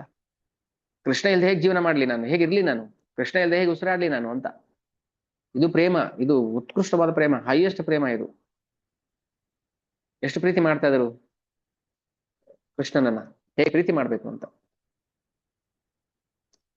ಅದಕ್ಕೆ ರಾಧಾರಾಣಿ ಭಾವದಲ್ಲಿ ಬಂದಿದ್ದು, ಕೃಷ್ಣನ ಹೇಗೆ ಪ್ರೀತಿ ಮಾಡ್ಬೇಕು ಅಂತ ನಾನು ತೋರಿಸ್ತೀನಿ ಅಂತ. ಇನ್ನೇನ್ ಬೀಳ್ಬೇಕು ಸಮುದ್ರದಲ್ಲಿ, ಅವಾಗ ಒಂದು ಅಶರೀರವಾಣಿ ಕೇಳಿಸುತ್ತೆ. ಜಗನ್ನಾಥ ಹೇಳ್ತಾನೆ, ಇಲ್ಲ ಇಲ್ಲ ಹೀಗ್ ಮಾಡ್ಕೋಬೇಡ, ಯಾಕಂದ್ರೆ ಇಬ್ರು ಭಗವಂತನೇ, ಜಗನ್ನಾಥನು ಭಗವಂತ, ಚೈತನ್ಯ ಮಹಾಪ್ರಭುನೇ ಭಗವಂತ, ಮಹಾಪ್ರಭು ಮಹಾಪ್ರಭುನೇ ಜಗನ್ನಾಥ. ಸೊ ಅವಾಗ ಅಲಾರನಾಥಲ್ಲಿ ಭಗವಂತನಿಗೆ ಭಗವಂತ ದರ್ಶನ ಕೊಡ್ತಾನೆ ಅವ್ರಿಗೆ ಚತುರ್ಭುಜ ರೂಪದಲ್ಲಿ. ಸೊ ಆಗ ಅವರ ಮೈ ಬಿಸಿ ಉಪಶಮನ ಆಗುತ್ತೆ. ಈಗಲೂ ಅಲಾರನಾಥ್ ಹೋದ್ರೆ ಮಹಾಪ್ರಭು ಅವರು ಒಂದು ಕಲ್ ಮೇಲೆ ಬಿದ್ದಿದ್ದು ಗುರುತಿದೆ, ಅಲ್ಲಿ ಕಲ್ಲು ಕರಗ್ಬಿಟ್ಟಿದೆ ಆ ಶಾಖ, ಮೈ ವಿರಹದ ಶಾಖಕ್ಕೋಸ್ಕರ. ಇನ್ನೊಂದ್ಸ ಏನಾಯ್ತು, ಅದೇ ವಿರಹದಲ್ಲಿ ಮಹಾಪ್ರಭು ಸಮುದ್ರದಲ್ಲಿ ಬಿದ್ದೋಗ್ಬಿಡ್ತಾರೆ. ಯಾಕೆ ಬೀಳ್ತಾರೆ, ಆ ಸಮುದ್ರವನ್ನು ಯಮುನಾ ಅಂತ, ಯಮುನಾ ನದಿಯಲ್ಲಿ ಕೃಷ್ಣ ಇರ್ಬೋದು ಅಂತ ಹೋಗಿ ಆ ಯಮುನೆ ಅಂತ ಭಾವಿಸ್ಕೊಂಡು ಹೋಗಿ ಬಿದ್ದು ಬಿಡ್ತಾರೆ ಸಮುದ್ರದಲ್ಲಿ. ಭಾವ ಪರವಶತೆ, ಅದಕ್ಕೆ ಮಹಾಭಾವ ಹೀಗೆಲ್ಲ ಮಾಡಿಸುತ್ತೆ. ಮಹಾಭಾವದ ಇದೇ ಭಗವಂತ ಬೇಕಾಗಿರೋದು, ಈ ಮಹಾಭಾವ, ಈ ಭಾವನೆ ಭಗವಂತ ಕೇಳೋದು. ಮಹಾಭಾವ ಕೇವಲ ರಾಧಾರಾಣಿ ಮಾತ್ರ ಪ್ರಕಟಗೊಳಿಸಕ್ ಸಾಧ್ಯ, ಅವಳಿಗೆ ಮಾತ್ರ ಅದು, ಎಲ್ರಿಗೂ ಬರೋದಿಲ್ಲ. ನಮ್ಮಲ್ಲಿ ಕಿಂಚಿತ್ ಭಾವ ಇರಬೇಕು. ಕೃಷ್ಣ ಅಂದ ತಕ್ಷಣ ನಮ್ಗೇನೋ ಒಂಥರ ಒಳಗಿಂದ ಆನಂದ ಕೊಡ್ಬೇಕು. ಅವನಿಗೆ ಹಣ್ಣು ತಿನ್ನಿಸ್ಬೇಕು, ಅವನ ಜೊತೆ ಆಟ ಆಡ್ಬೇಕು, ಅವನ ಬಗ್ಗೆ ಎಲ್ರಿಗೂ ಹೇಳ್ಕೊಂಬರ್ಬೇಕು. ಈಗ ನಮ್ಗೆ ತುಂಬಾ ಆತ್ಮೀಯರಿದ್ದಾಗ ನಾವೇನ್ ಮಾಡ್ತೀವಿ, ನನ್ ಮಗ SSLC ಫಸ್ಟ್ ರ್ಯಾಂಕ್ ಬಂದಾರಿ, ನಮ್ಮ ಮಗ SSLC ಫಸ್ಟ್ ರ್ಯಾಂಕ್ ಬಂದ ಅಂತ ಹೇಳ್ಕೊಂಡು ಊರೆಲ್ಲ ಓಡಾಡ್ಬಿಡ್ತೀವಲ್ಲ ನಾವು. ಸಿಕ್ಕಿದವ್ರಿಗೆಲ್ಲ ಅದನ್ನೇ. ನೆಕ್ಸ್ಟ್ PUC ಫೇಲ್ ಆಗೋ ತನಕ SLC ಫಸ್ಟ್ ರ್ಯಾಂಕ್ ಬಂದ, SLC ಫಸ್ಟ್ ರ್ಯಾಂಕ್ ಬಂದ ಅಂತ. ಆದ್ರೆ ಭಗವಂತನ ಬಗ್ಗೆ ನಾವು ಯಾರು ಹೇಳೋದೇ ಇಲ್ಲ. ನಮ್ ಕೃಷ್ಣ ಹೀಗೆ, ನಮ್ ಕೃಷ್ಣ ಹೀಗೆ, ನಮ್ ಕೃಷ್ಣ ಈ ಲೀಲೆ ಮಾಡ್ದ, ನಮ್ ಕೃಷ್ಣ ಹಿಂಗ್ ಮಾಡ್ದ, ಯಾರು ಹೇಳೋದೇ ಇಲ್ಲ. ಮತ್ತೆ ಭಾವ ಇಲ್ಲ ಅಂತ ಆಯ್ತಲ್ವಾ ಹಾಗಾದ್ರೆ ನಮ್ಗೆ. ಸೋಕೆ ಪ್ರಚಾರ, ನೀವು ಬುಕ್ ಡಿಸ್ಟ್ರಿಬ್ಯೂಷನ್ ಮತ್ತೆ ಪ್ರೀಚಿಂಗ್ ಇದೆಯಲ್ಲ, ಎರಡು ಭಗವಂತನಿಗೆ ಹರಿ ಗುರು ವೈಷ್ಣವರಿಗೆ ತುಂಬಾ ಖುಷಿ ಕೊಡುತ್ತೆ. ನನ್ನ ಬಗ್ಗೆ ಪ್ರಚಾರ ಮಾಡ್ತಾನೆ, ನನ್ನ ಬಗ್ಗೆ ತಿಳ್ಕೊಳ್ಳಿ, ಕೃಷ್ಣನ್ ಬಗ್ಗೆ ತಿಳಿಸ್ತಾ ಇದ್ದಾನೆ, ಕೃಷ್ಣನ್ ಬಗ್ಗೆ ಹೇಳ್ತಾ ಇದ್ದಾನೆ. ನಾವ್ ಯಾರ ಬಗ್ಗೆ ಹೇಳ್ತೀವಿ? ನಮ್ ರಿಲೇಟಿವ್ ಅಲ್ಲೆಲ್ಲೋ ಇದ್ದಾರೆ, ನಮ್ ರಿಲೇಟಿವ್ ಅದಾಗಿದ್ದಾರೆ, ನಮ್ಮ ಇವ್ರು ಇದಾಗಿದ್ದಾರೆ. ನಮ್ ಕೃಷ್ಣ ಎಲ್ಲ ಆಗಿದ್ದಾನೆ, ಯಾಕೆ ಹೇಳೋದಿಲ್ಲ ಮತ್ತೆ? ಪ್ರಚಾರ ಮಾಡ್ಬೇಕು. ಅದಕ್ಕೆ ಆ ಭಾವ ಪರವಶತೆಯಲ್ಲಿ ಯಾರು ಪ್ರಚಾರ ಮಾಡ್ತಾರೆ, ಕೃಷ್ಣ ಭಕ್ತಿಯನ್ನ ಇನ್ನೊಬ್ಬರಿಗೆ ನೀಡ್ತಾರೆ, ಅವ್ರಿಗೆ ಖಂಡಿತ ಕೃಷ್ಣ ಅನುಗ್ರಹ ಮಾಡ್ತಾನೆ. ಅದಕ್ಕೆ ಎಲ್ಲರಿಗೂ ಆ ಭಾಗ್ಯ ಸಿಗಬೇಕು. ನೀವೆಲ್ಲರೂ ಬುಕ್ ಡಿಸ್ಟ್ರಿಬ್ಯೂಷನ್ ಮಾಡಿ, ಪ್ರಭುಪಾದ ಪುಸ್ತಕವನ್ನು ಹಂಚಿ, ಪ್ರಚಾರ ಮಾಡಿ, ಮನೆ ಮನೆಗೆ ಹೋಗಿ ಪ್ರಚಾರ ಮಾಡಿ, ಕರ್ಕೊಂಡು ಬನ್ನಿ, ಭಗವಂತನ ಬಗ್ಗೆ ಹೇಳ್ತೀವಿ ಬನ್ನಿ, ಭಗವಂತನ ಬಗ್ಗೆ ಹೇಳ್ತೀವಿ ಬನ್ನಿ. ಈ ಇಂಟೆನ್ಸಿಟಿ ಇರಬೇಕು, ಉತ್ಕಂಠತೆ.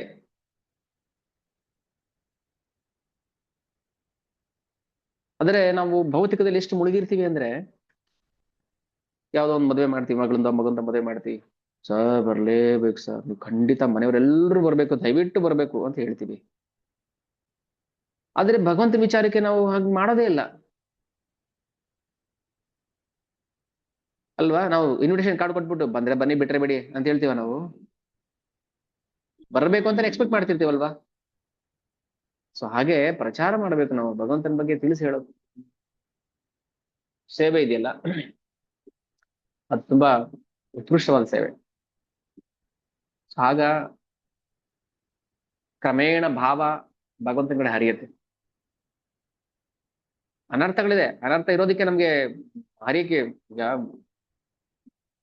ಮಳೆ ಜೋರಾಗಿ ಮಳೆ ನೀರು ಬಂತು, ಆದ್ರೆ ಮಳೆ ನೀರು ಹರಿಯಕ್ ಜಾಗನೇ ಇಲ್ಲ ಅಲ್ವಾ. ಮಳೆ ನೀರು ಬಂದಾಗ ಏನ್ ಮಾಡುತ್ತೆ, ರೋಡ್ಗಳೇ ಮನೆಗಳಿಗೆಲ್ಲ ನುಗ್ಬಿಡುತ್ತೆ. ಯಾಕೆ? ಅಲ್ಲಿ ಕಟ್ಕೊಂಡ್ಬಿಟ್ಟಿರುತ್ತೆ, ಮೋರಿಗಳು ಬ್ಲಾಕ್ ಆಗಿರುತ್ತೆ. ಬ್ಲಾಕ್ ಆಗಿರೋದಕ್ಕೆ ಮಳೆ ನೀರು ಸರಿಯಾಗಿ ಹೋಗ್ತಾ ಇಲ್ಲ, ಅದು ಅಲ್ಲಿ ಇಲ್ಲಿ ಮನೆಗೆಲ್ಲ ನುಗ್ಬಿಡುತ್ತೆ, ರೋಡ್ಗೆಲ್ಲ ನುಗ್ಬಿಡುತ್ತೆ ಅಲ್ವಾ. ನಮ್ಮಲ್ಲಿ ಹೃದಯ ಕಲ್ಮಶ ಇದೆ, ಅದು ಪ್ರೇಮವನ್ನ ಕಟ್ಕೊಂಡ್ಬಿಟ್ಟಿದೆ, ಹಿಡಿದ್ಬಿಟ್ಟಿದೆ. ಅದು ಅದನ್ನ ತೆಗಿಬೇಕು ನಾವು ಫಸ್ಟ್. ಆ ಹೃದಯ ಕಲ್ಮಶವನ್ನ ಫಸ್ಟ್ ನಾವು ತೆಗಿಬೇಕು. ಜಪ ಮಾಡಿ, ಹರಿನಾಮ ಜಪ ಮಾಡಿ, 16 ರೌಂಡ್ ಮಿನಿಮಮ್ ಜಪ ಮಾಡಿ, ಮನೆಯವರೆಲ್ಲರೂ ಕೂತ್ಕೊಂಡು ಜಪ ಮಾಡಿ. ಎಲ್ಲಿವರೆಗೂ ಹರಿನಾಮ ಜಪ ಮಾಡೋದಿಲ್ಲ ಅಲ್ಲಿವರೆಗೂ ಹೃದಯ ಬ್ಲಾಕ್ ಆಗಿರುತ್ತೆ. ನಾವು ಹೇಳ್ತೀವಲ್ಲ, ಸರ್ ಹಾರ್ಟ್ ಬ್ಲಾಕ್ ಆಗ್ಬಿಟ್ಟಿದೆ 80%, 90%, ಅದೆಲ್ಲ ಬ್ಲಾಕ್ ಅಂದ್ರೆ. ನಿಜವಾದ ಬ್ಲಾಕ್ ಅಂದ್ರೆ ಯಾವುದು? ಅಜ್ಞಾನ ತುಂಬ್ಕೊಂಡ್ಬಿಟ್ಟಿದೆ, ಕಲ್ಮಶ ತುಂಬ್ಕೊಂಡಿದೆ, ಅದು ಬ್ಲಾಕ್ ಮಾಡಿರೋದು ನಮ್ಮನ್ನ. ಕ್ಷುದ್ರಂ ಹೃದಯ ದೌರ್ಬಲ್ಯಂ ತೆಕ್ತ ಉತ್ತಿಷ್ಟ ಪರಂತಪ. ನಮ್ಮ ಹೃದಯ ದೌರ್ಬಲ್ಯ ನಮ್ಮನ್ನ ಏನ್ ಮಾಡಕ್ಕೂ ಬಿಡ್ತಾ ಇಲ್ಲ, ಅದ ತೆಗೆದು ಗುಡಿಸಿ ಆಚೆ ಹಾಕಿದ್ರು. ಆವಾಗ ನೋಡಿ ಹೇಗ್ ಬರುತ್ತೆ ಕೃಷ್ಣ ಪ್ರೇಮ. ಏನಾದ್ರೂ ಮಾಡ್ಬೇಕು ಅಂತ ಅನ್ಸುತ್ತೆ. ಡ್ರೈನೇಜ್ ಬ್ಲಾಕ್ ಆಗಿದ್ರೆ ಏನ್ ಮಾಡ್ತಾರೆ, ಈ ಕಡೆಯಿಂದ ಪ್ರೆಷರೈಸ್ ವಾಟರ್ ತಳ್ತಾರೆ ಹಾಕಿ, ಅವಾಗ ಕ್ಲಿಯರ್ ಆಗುತ್ತೆ. ಅವ್ರಿಗೇನು ಕಸದ ಮೇಲೆ ಏನ್ ಬೇಜಾರಿಲ್ಲ, ಕೋಪ ಇಲ್ಲ. ಕಸದ ಮೇಲೆ ಕೋಪನ? ಅದು ಹೋಗ್ಬೇಕು, ಹೋದಾಗ ಏನಾಗುತ್ತೆ, ಸರಾಗವಾಗಿ ಕೃಷ್ಣ ಪ್ರೇಮ ಹರಿಯುತ್ತೆ. ಹೃದಯ ದೌರ್ಬಲ್ಯ ಹೋಗ್ಬೇಕು. ಹೃದಯ ದೌರ್ಬಲ್ಯ ಸುಮ್ಮನೆ ಹೋಗೋದಿಲ್ಲ, ಭಗವಂತನ ಕಥೆಗಳನ್ನ ಕೇಳ್ಬೇಕು. ಒಂದಲ್ಲ ಎರಡಲ್ಲ, ಅಸಂಖ್ಯಾತ ಲೀಲೆಗಳಿದೆ. ಯಾವ್ದು ಹೇಳ್ಬೇಕು, ಯಾವ್ದು ಬಿಡ್ಬೇಕು, ಏನು ಅರ್ಥನೇ ಆಗೋದಿಲ್ಲ. ಸೊ 1 ಗಂಟೆ ಸಮಯದಲ್ಲಿ ನಾವೇನ್ ಹೇಳಕ್ ಸಾಧ್ಯ? ಅದನ್ನ ಹೇಳ್ಬೇಕು, ಜನಕ್ಕೆ ಅದ್ರ ಬಗ್ಗೆ ಅರ್ಥ ಮಾಡಿಸ್ಬೇಕು, ಹೃದಯದಲ್ಲಿ ಕೂರಿಸ್ಬೇಕು. ಓ, ಚೈತನ್ಯ ಮಹಾಪ್ರಭು ಸಾಕ್ಷಾತ್ ಕೃಷ್ಣ,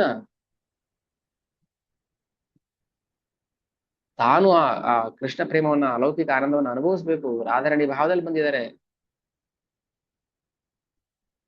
ತನ್ನಲ್ಲಿ ಏನಂತ ಅಲೌಕಿಕ ಗುಣ ಇದೆ ಅಂತ ತಾನು ಅರ್ಥ ಮಾಡ್ಕೋಬೇಕು.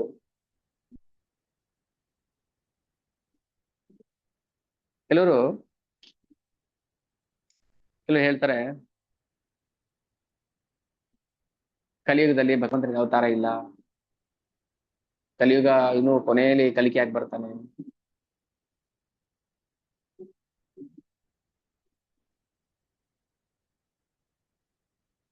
ಈಗ ನಾವು ಯಾವ್ದೋ ಒಂದು ಊರಿಗೆ ಹೋಗ್ಬೇಕು ಬರುತ್ತೆ, ಲಾಸ್ಟ್ ಸ್ಟಾಪ್.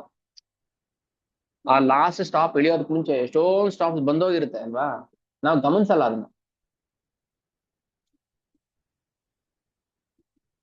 ಯಾಕಂದ್ರೆ ನಮಗೆ ಬೇಕಾಗಿಲ್ಲ, ಅದಕ್ಕೆ ಗಮನಿಸಲ್ಲ ನಾವು.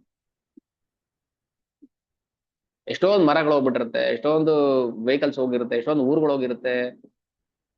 ನಮಗ್ ಬೇಕಾಗಿರೋದು ಮಾತ್ರ ನಾವು ಗಮನಿಸ್ತಾ ಇರ್ತೀವಲ್ವಾ. ಹೌದು ಅಲ್ವೋ? ನಾವು ಗಮನಿಸಿಲ್ಲ ಸರ್, ನಾವು ನೋಡಿಲ್ಲ ಸರ್ ಅಂತೇಳಿ. ನಾವು ಭೌತವಾದಿಗಳಾಗಿ, ದೇಹಾತ್ಮವಾದಿಗಳಾಗಿ ನಮ್ ದೇಹಕ್ಕೆ ಏನ್ ಬೇಕೋ ಅದನ್ನ ಮಾತ್ರ ಗಮನಿಸ್ತಾ ಇದ್ದೀವಿ, ಅದಕ್ಕೆ ನಮ್ಗೆ ಇದ್ಯಾವ್ದು ಕಾಣಿಸ್ತಲ್ಲ ಅಷ್ಟೇನೆ. ಚೆನ್ನಾಗಿ ಹೊಟ್ಟೆ ತುಂಬಾ ತಿನ್ಬೇಕು, ಕೈ ತುಂಬಾ ದುಡಿಬೇಕು, ಒಳ್ಳೆ ನಿದ್ದೆ ಮಾಡ್ಬೇಕು, ಹೆಂಡತಿ ಮಕ್ಳ ಜೊತೆ ಎಂಜಾಯ್ ಮಾಡ್ಬೇಕು, ಸುತ್ತಬೇಕು. ಇದೇ ನಮ್ಮ ಮನಸ್ಸಲ್ಲಿ ತುಂಬಿರೋದ್ರಿಂದ ನಮ್ಗೆ ಇದ್ಯಾವ್ದು ಅರ್ಥ ಆಗ್ತಾ ಇಲ್ಲ. ಎಷ್ಟೊಂದು ಬಂದ್ ಹೋಗ್ತಾ ಇರುತ್ತೆ. ಭಕ್ತರು ಬಂದ್ರು ಅರ್ಥ ಮಾಡ್ಕೊಂಡಿಲ್ಲ, ಬಿಟ್ಬಿಟ್ವಿ. ಭಗವಂತ ಬಂದ ಯಾವ್ದೋ ರೂಪದಲ್ಲಿ ಅರ್ಥ ಮಾಡ್ಕೊಳ್ಳಿಲ್ಲ, ಬಿಟ್ಬಿಟ್ವಿ. ಭಾಗವತ ಬಂತು, ಮನೆಗೆ ವಾಪಸ್ ಕಳಿಸ್ಬಿಟ್ವಿ. ಗೀತೆ ರಾಮಾಯಣ ಬಂತು, ಬೇಡ ಅಂತ ತಿರಸ್ಕಾರ ಮಾಡ್ಬಿಟ್ವಿ. ಭಕ್ತರು ಮನೆಗೆ ಬಂದ್ರು ಬೈದ್ ಕಳಿಸ್ಬಿಟ್ವಿ. ಯಾಕಂದ್ರೆ ನಮ್ಮ ದೃಷ್ಟಿ ಕೇವಲ ಇಂದ್ರಿಯ ತೃಪ್ತಿ. ಇಂದ್ರಿಯ ತೃಪ್ತಿ ಮಾಡ್ಬೇಕು, ಅದಕ್ಕೆ ನಮ್ಗೆ ಇದ್ಯಾವ್ದು ಬೇಡ ಅಂತ. ಅದಕ್ಕೆ ಶಾಸ್ತ್ರ ಹೇಳುತ್ತೆ, ಚೆನ್ನ ಕಲೋ ಯದ್ ಅಭವ ಸ್ತ್ರೀಯೋಗತ, ಸ್ತ್ರೀಯುಗ ಅತ ಸತ್ವಂ. ಸೊ ನಿನ್ನ ಅವತಾರ ಸ್ತ್ರೀಯುಗ, ನೀನು ಭಗವಂತನಾಗಿ ಬರೋದು 3 ಯುಗದಲ್ಲಿ, ಭಕ್ತನಾಗಿ ಬರೋದು ಕಲಿಯುಗದಲ್ಲಿ. ಕಲಿಯುಗದ ಕೊನೆಯಲ್ಲಿ ಮತ್ತೆ ಸತ್ಯಯುಗದ ಪ್ರಾರಂಭದಲ್ಲಿ ಕಲಿಕೆಯಾಗಿ ಭಗವಂತ ಅವತಾರ ಮಾಡ್ತಾನೆ. ಇದ್ದ ಬದ್ದವ್ರನ್ನೆಲ್ಲ ಶಿರಚ್ಛೇದ ಮಾಡಿ, ಎಷ್ಟು ಜನ ಬೇಕು ಸತ್ಯಯುಗಕ್ಕೆ ಅಷ್ಟನ್ನು ಮಾತ್ರ ಉಳಿಸಿ ಮುಂದಿನ ಯುಗವನ್ನ ಪ್ರಾರಂಭ ಮಾಡ್ತಾರೆ. ಅಲ್ಲಿವರೆಗೂ ನಾವು ನೋಡ್ತಾ ಕೂತಿರ್ಬೇಕಾ? ಇರ್ತೀವಲ್ಲ ನಾವು. ತತ್ವೇವಾಹಂ ಜಾತುನಾಸಂ ನತ್ವಂ ನೇಮೇ ಜನಾಧಿಪಾಹ ನ ಚೈವನ ಭವಿಷ್ಯಾಮಹ ಸರ್ವೇ ವಯಮದಃ ಪರಂ. ನಾವು ಹಿಂದೇನೂ ಇದ್ದೀವಿ, ಮುಂದೇನೂ ಇರ್ತೀವಿ, ಈಗಲೂ ಇದ್ದೀವಿ. ದೇಹ ಬದಲಾವಣೆ ಮಾಡ್ಕೊಂಡಿದ್ದೀವಿ ಅಷ್ಟೇ. ಅದಕ್ಕೆ ಯುಗ ಧರ್ಮವನ್ನ ಸರಿಯಾಗಿ ಆಚಾರ ಮಾಡಿ, ಪ್ರಚಾರ ಮಾಡಿ, ಹರಿನಾಮ ಸಂಕೀರ್ತನೆಯನ್ನು ಮಾಡಿ, ಪೃಥ್ವೀತೆ ಯಾಚೆ ಯಥಾ ನಗರಾದಿ ಗ್ರಾಮ ಸರ್ವತ್ರ ಪ್ರಚಾರ ಹೊಯ್ವೆಮವರ ನಾಮ. ಎಲ್ಲ ಕಡೆ ನನ್ನ ನಾಮವನ್ನ ಪ್ರಚಾರ ಮಾಡಬೇಕು. ಮಹಾಪ್ರಭು ಹೇಳ್ತಾರೆ, ಹರೇ ಕೃಷ್ಣ ಹರೇ ಕೃಷ್ಣ ಕೃಷ್ಣ ಕೃಷ್ಣ ಹರೇ ಹರೇ, ಹರೇ ರಾಮ ರಾಮ ರಾಮ ಹರೇ ಹರೇ. ಯಾಕಂದ್ರೆ ಭಗವಂತನ ಈ ರಹಸ್ಯ ಅವತಾರ ಎಲ್ರಿಗೂ ಅರ್ಥ ಆಗೋದಿಲ್ಲ, ಎಲ್ರಿಗೂ ಗೊತ್ತಾಗೋದಿಲ್ಲ ಅದು ಅಲ್ವಾ. ಯಾಕೆ ಗೊತ್ತಾಗೋದಿಲ್ಲ? ನಾನು ಹೇಳ್ದೆ, ನಮ್ಮ ಉದ್ದೇಶನೇ ಬೇರೆ. ನಮ್ಮ ಗುರಿ ಏನು ಜೀವನದಲ್ಲಿ? ಒಂದಿಷ್ಟು ಸಂಪಾದನೆ ಮಾಡಬೇಕು, ಒಂದಿಷ್ಟು ಸುಖ ಪಡಬೇಕು, ಇದು ಗುರಿ ಆಗಿರೋದ್ರಿಂದ ನಮ್ಗೆ ಇದ್ಯಾವ್ದು ಕಾಣಿಸ್ತಾ ಇಲ್ಲ. ಕೃಷ್ಣ ವರ್ಣಂ ತುಷಾ ಕೃಷ್ಣಂ ಸಾಂಗೋಪಾಂಗಸ್ತ್ರ ಪಾರ್ಷದಂ ಯಜ್ಞ ಸಂಕೀರ್ತನ ಪ್ರಾಯೇ ರಜಂತಿ ಸುಮೇಧ ಸಹ. ಯಜ್ಞ ಸಂಕೀರ್ತನವನ್ನ ಪ್ರಚಾರ ಮಾಡೋಕ್ಕೋಸ್ಕರ ತನ್ನ ರೂಪವನ್ನ ಮರೆಮಾಚಿ ಬರ್ತಾನೆ. ಹೇಗ್ ಗೊತ್ತಾಗುತ್ತೆ ನಿಮ್ಗೆ ಅಂತ ಕೇಳ್ತಾರೆ ಅಲ್ವಾ. ಇದೆಲ್ಲ ಪ್ರಶ್ನೆನೇ ಅಲ್ಲ, ಶಾಸ್ತ್ರ ಹೇಳುತ್ತೆ, ಅದಕ್ಕೆ ನಾವು ಕೇಳ್ತಾ ಇದ್ದೀವಿ. ಡಾಕ್ಟರ್ ಹೇಳಿದ್ರು ಇಂಥ ಕಾಯಿಲೆ ಇದೆ ಅಂತ ನಾವು ಒಪ್ಕೊಂಡ್ವಿ ಅಷ್ಟೇನೆ. ನಮಗೆ ನೋಡಕ್ ಬಂದಿದ್ವಾ ಲಿವರ್ ಡ್ಯಾಮೇಜ್ ಇದೆ ಅಂತ ಹೇಳಿದ್ರೆ? ನಮಗೆ ನೋಡಕ್ ಬಂದಿದ್ವಾ ಲಿವರ್ ಡ್ಯಾಮೇಜ್ ಆಗಿದೆ ಅಂತ? ಕಿಡ್ನಿ ಫೇಲ್ಯೂರ್ ಅಂತ ಹೇಳ್ತಾರೆ, ಏನ್ ಫೇಲ್ಯೂರ್ ಆಗಿದೆ ನಾವು ನೋಡಿದೀವಾ? ಡಾಕ್ಟರ್ ಹೇಳೋದು ಅದಕ್ಕೆ ಮಾತ್ರ ನುಂಗ್ತಾ ಇದ್ದೀನಿ. ಹಾರ್ಟ್ ಅಲ್ಲಿ ಹೋಲ್ ಇದೆ ಅಂತಾರೆ, ನಾವು ನೋಡಿದೀವಾ? ಇಲ್ಲ, ಮಾತ್ರೆ ಕೊಟ್ಟರು ನುಂಗ್ತಾ ಇದೀವಿ. ಶಾಸ್ತ್ರ ನಮ್ಗೆ ದಿವ್ಯ ಔಷಧಿ, ಮಾತ್ರೆ ಕೊಡ್ತದೆ, ನಾವು ನುಂಗ್ಬೇಕಷ್ಟೇ ಸುಮ್ಮನೆ. ಯಾವುದು ನಿಮ್ಗೆ ಹೆಂಗ್ ಗೊತ್ತು? ನೀವು ನಂಬಿದ್ದೀರಾ? ನೀವು ನೋಡಿದ್ದೀರಾ? ಇದೆಲ್ಲ ಪ್ರಶ್ನೆ ಮಾಡಬಾರ್ದು. ಅದಕ್ಕೆ ಹೇಳುದು, ಚೈತನ್ಯ ಚರಿತಾಮೃತ ಹಂತಕ್ಕೆ ಬಂದಿದೀವಿ ಅಂದ್ರೆ ನಮ್ಗೆ ಅದ್ರ ಮೇಲೆ ಯಾವ ಸಂದೇಹ ಇರಬಾರ್ದು. ಆ ಸಂದೇಹ ಇದ್ರೆ ಅಂದ್ರೆ ಅವ್ರಿಗೆ ಕೇಳಕ್ ಅರ್ಹತೆ ಇಲ್ಲ ಅಂತ ಅರ್ಥ. ಅದಕ್ಕೆ ಇಷ್ಟು ಸ್ಟ್ರಾಂಗ್ ಆಗಿ ಹೇಳ್ತಾ ಇರೋದು, ಯಾವ್ದನ್ನು ಬಿಡದೆ. ಪ್ರತಿಯೊಂದು ಮಾತುಗೂ ಇಷ್ಟು ಸ್ಟ್ರಾಂಗ್ ಡೋಸೇಜ್ ಯಾಕೆ? ನಮಗೆ ಶಾಸ್ತ್ರದ ಮೇಲೆ ದೃಢವಾದ ನಂಬಿಕೆ ಇದೆ, ಅದಕ್ಕೆ ಹೇಳ್ತಾ ಇದೀವಿ. ಪರಂಪರೆ ಮೇಲೆ ನಂಬಿಕೆ ಇದೆ, ಅದಕ್ಕೆ ಹೇಳ್ತಾ ಇದೀವಿ. ಆಚಾರ್ಯರ ಮೇಲೆ ನಂಬಿಕೆ ಇದೆ, ಅದಕ್ಕೆ ಹೇಳ್ತಾ ಇದೀವಿ. ಗುರು ಸಾಧು ಶಾಸ್ತ್ರ ಕಲಿಯುಗದ ಧರ್ಮವನ್ನ ನಾವು ಶಾಸ್ತ್ರದ ಮೂಲಕ ಅರ್ಥ ಮಾಡ್ಕೋಬೇಕು. ಕೃತೆ ಧ್ಯಾಯತೋ ವಿಷ್ಣು ತ್ರೇತಾಯ ಯಜತೋ ಮುಖೈ ದ್ವಾಪರೇ ಪರಿಚರ್ಯಾಯಂ ಕಲೋತ ಹರಿಕೀರ್ತನಾಥ್. ಕೇವಲ ಹರಿಕೀರ್ತನೆಯಿಂದ ನಾವು ಸಿದ್ಧಿಯನ್ನ ಪಡಿಬಹುದು. ಅದಕ್ಕೋಸ್ಕರ ಪವಿತ್ರ ನಾಮ ಸಂಕೀರ್ತನೆಯಲ್ಲಿ ಪಾಲ್ಗೊಳ್ಬೇಕು ಪ್ರತಿಯೊಬ್ಬರು. ಅದನ್ನ ಇದರಿಗೆ ಕಲಿಸಬೇಕು ಅಂತಾನೆ ಭಗವಂತ ಅವತಾರ ಮಾಡಿದ್ದು. ಚಾಂಟಿಂಗ್ ಬೀಟ್ಸ್ ಇಟ್ಕೊಳ್ಳಿ, ಒಂದರೊಂದು ಜಪ ಮಾಡಿ ಅಂತಂದ್ರೆ ಇಲ್ಲ, ಆಗಲ್ಲ, ನಮ್ಗೆ ಪುರ್ಸೋತಿಲ್ಲ ಅಂತಾರೆ. ಅಂದ್ರೆ ಎಲ್ಲಿದ್ದಾರೆ ಈಗ? ಕೆಳಗ್ ಬಿದ್ದಿದ್ರೆ ಭೂಮಿ ಮೇಲೆ ಬಿದ್ದಿದ್ದವ್ರಿಗೆ ಬೇಕಾದ್ರೆ ಕೈ ಕೊಟ್ಟು ಎತ್ಬಿಡ್ಬೋದು. 100 ಅಡಿ ಪ್ರಪಾತಕ್ಕೆ ಬಿದ್ದಿದ್ದಾರೆ ಅಂದ್ರೆ ಕೈ ಕೊಟ್ಟು ಎತ್ತಕ್ಕಾಗೋದಿಲ್ಲ ಅವ್ರನ್ನ, ಹಗ್ಗನೇ ಬಿಡ್ಬೇಕು. ಇನ್ನ ಕೊಳವೆ ಪೈಪಲ್ಲಿ ಬಿದ್ದೋಗ್ಬಿಟ್ರೆ ಅವ್ರ ಕತೆ ಎತ್ತಕ್ಕಾಗೋದಿಲ್ಲ, ಅಷ್ಟು ಮುಗೀತು. ಆತರ ಎಷ್ಟೋ ಜನ ಕೊಳವೆ ಬಾವಿಲಿ ಬಿದ್ದೋಗ್ಬಿಟ್ಟಿದ್ದಾರೆ, ಅಂದ್ರೆ ಅಜ್ಞಾನದಲ್ಲಿ ಅಂತ. ಅಂಧ ತಮ ಪ್ರವಿಶಂತಿ ಎಲ್ಲೋಗಿದ್ದಾರೆ ಅಂದ್ರೆ ಅಂಧ ತಮ ಪ್ರವಿಶಂತಿ ಯೋ ಅವಿದ್ಯಾಮುಪಾಸತೆ ಅಂತವ್ರು ಎತ್ತಕ್ಕಾಗೋದಿಲ್ಲ. ಅದಕ್ಕೆ ಹರಿನಾಮ ಯಾರನ್ನು ಬೇಕಾದ್ರೂ ಮೇಲೆ ಎತ್ತುತ್ತೆ. ಸುಮ್ಮನೆ ಜಪ ಮಣಿ ತಗೊಳ್ಳಿ, ಪಂಚತತ್ವ ಮಂತ್ರ ಹೇಳಿ, ಹರೇ ಕೃಷ್ಣ ಕೃಷ್ಣ ಕೃಷ್ಣ ಹರೇ ಹರೇ, ಹರೇ ರಾಮ ರಾಮ ರಾಮ ಹರೇ ಹರೇ. ಅದಾದ್ಮೇಲೆ ನಿಮ್ ಅಡಿಗೆ ಕೆಲಸ ಮಾಡ್ಕೊಳ್ಳಿ, ನಿಮ್ ಬಟ್ಟೆ ಹೋಗಿ ಕೆಲಸ ಮಾಡ್ಕೊಳ್ಳಿ, ನೀವು ಆಫೀಸ್ ಕೆಲಸ ಮಾಡ್ಕೊಳ್ಳಿ, ನೀವು ವ್ಯಾಪಾರ ಮಾಡಿ, ನೀವು ಚಪ್ಪಲಿ ಹೊಲಿರಿ, ನೀವು ಏನ್ ಬೇಕಾದ್ರೆ ಮಾಡಿ. ಎಲ್ಲಾ ಬಿಟ್ಟು ಇಲ್ಲಿ ಬಂದು ಕೂತ್ಕೊಳ್ಳಿ ಅಂತ ಯಾರು ಹೇಳ್ತಾ ಇಲ್ಲ. ನಿಮ್ಮ ಸ್ವಧರ್ಮ ಏನಿದೆ ಅದನ್ನ ಆಚರಣೆ ಮಾಡ್ಲೇಬೇಕು. ಹರಿನಾಮ ಪ್ರತಿಯೊಬ್ಬರಿಗೂ, ಮುಸ್ಲಿಂ ಆಗಿರ್ಲಿ ಕ್ರಿಶ್ಚಿಯನ್ ಆಗಿರ್ಲಿ, ಪ್ರತಿಯೊಬ್ಬ ಮನುಷ್ಯನು ಹೇಳಬೇಕು ಅದನ್ನ.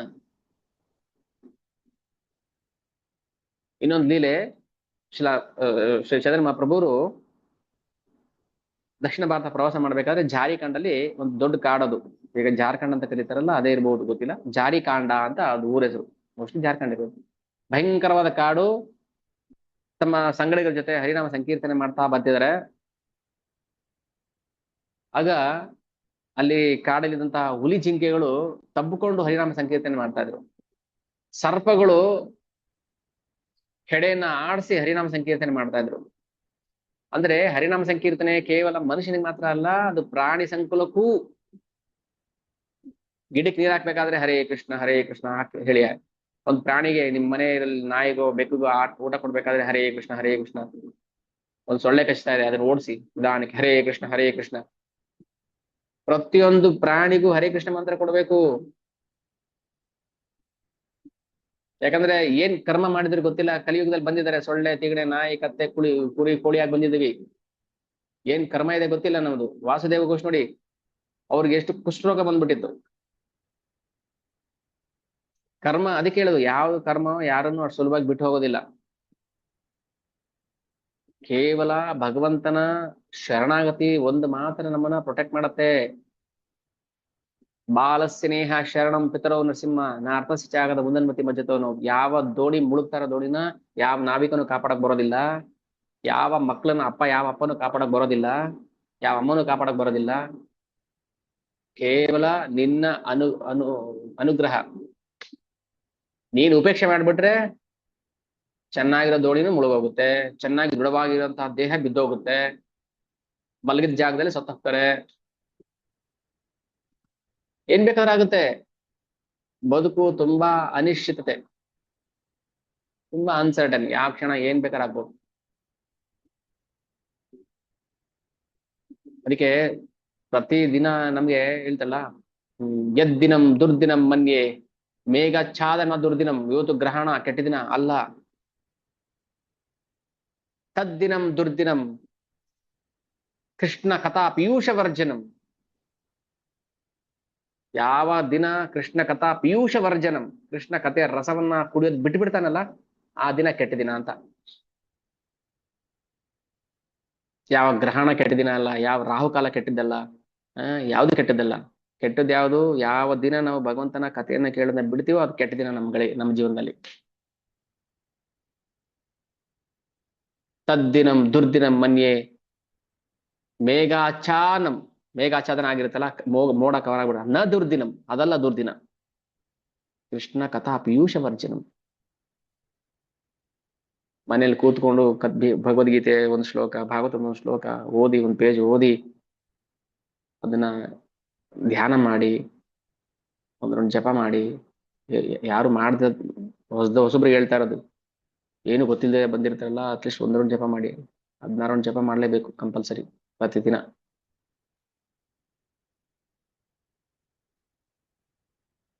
ಭಗವಂತನ ಆಜ್ಞೆ.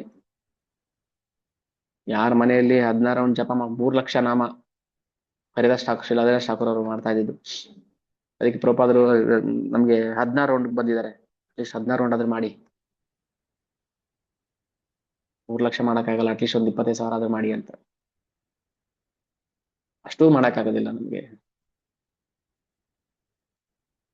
ಎಷ್ಟು ಜನ ಹಿಂದುಳಿದಾರೆ ಗೊತ್ತಿದೆಯಾ?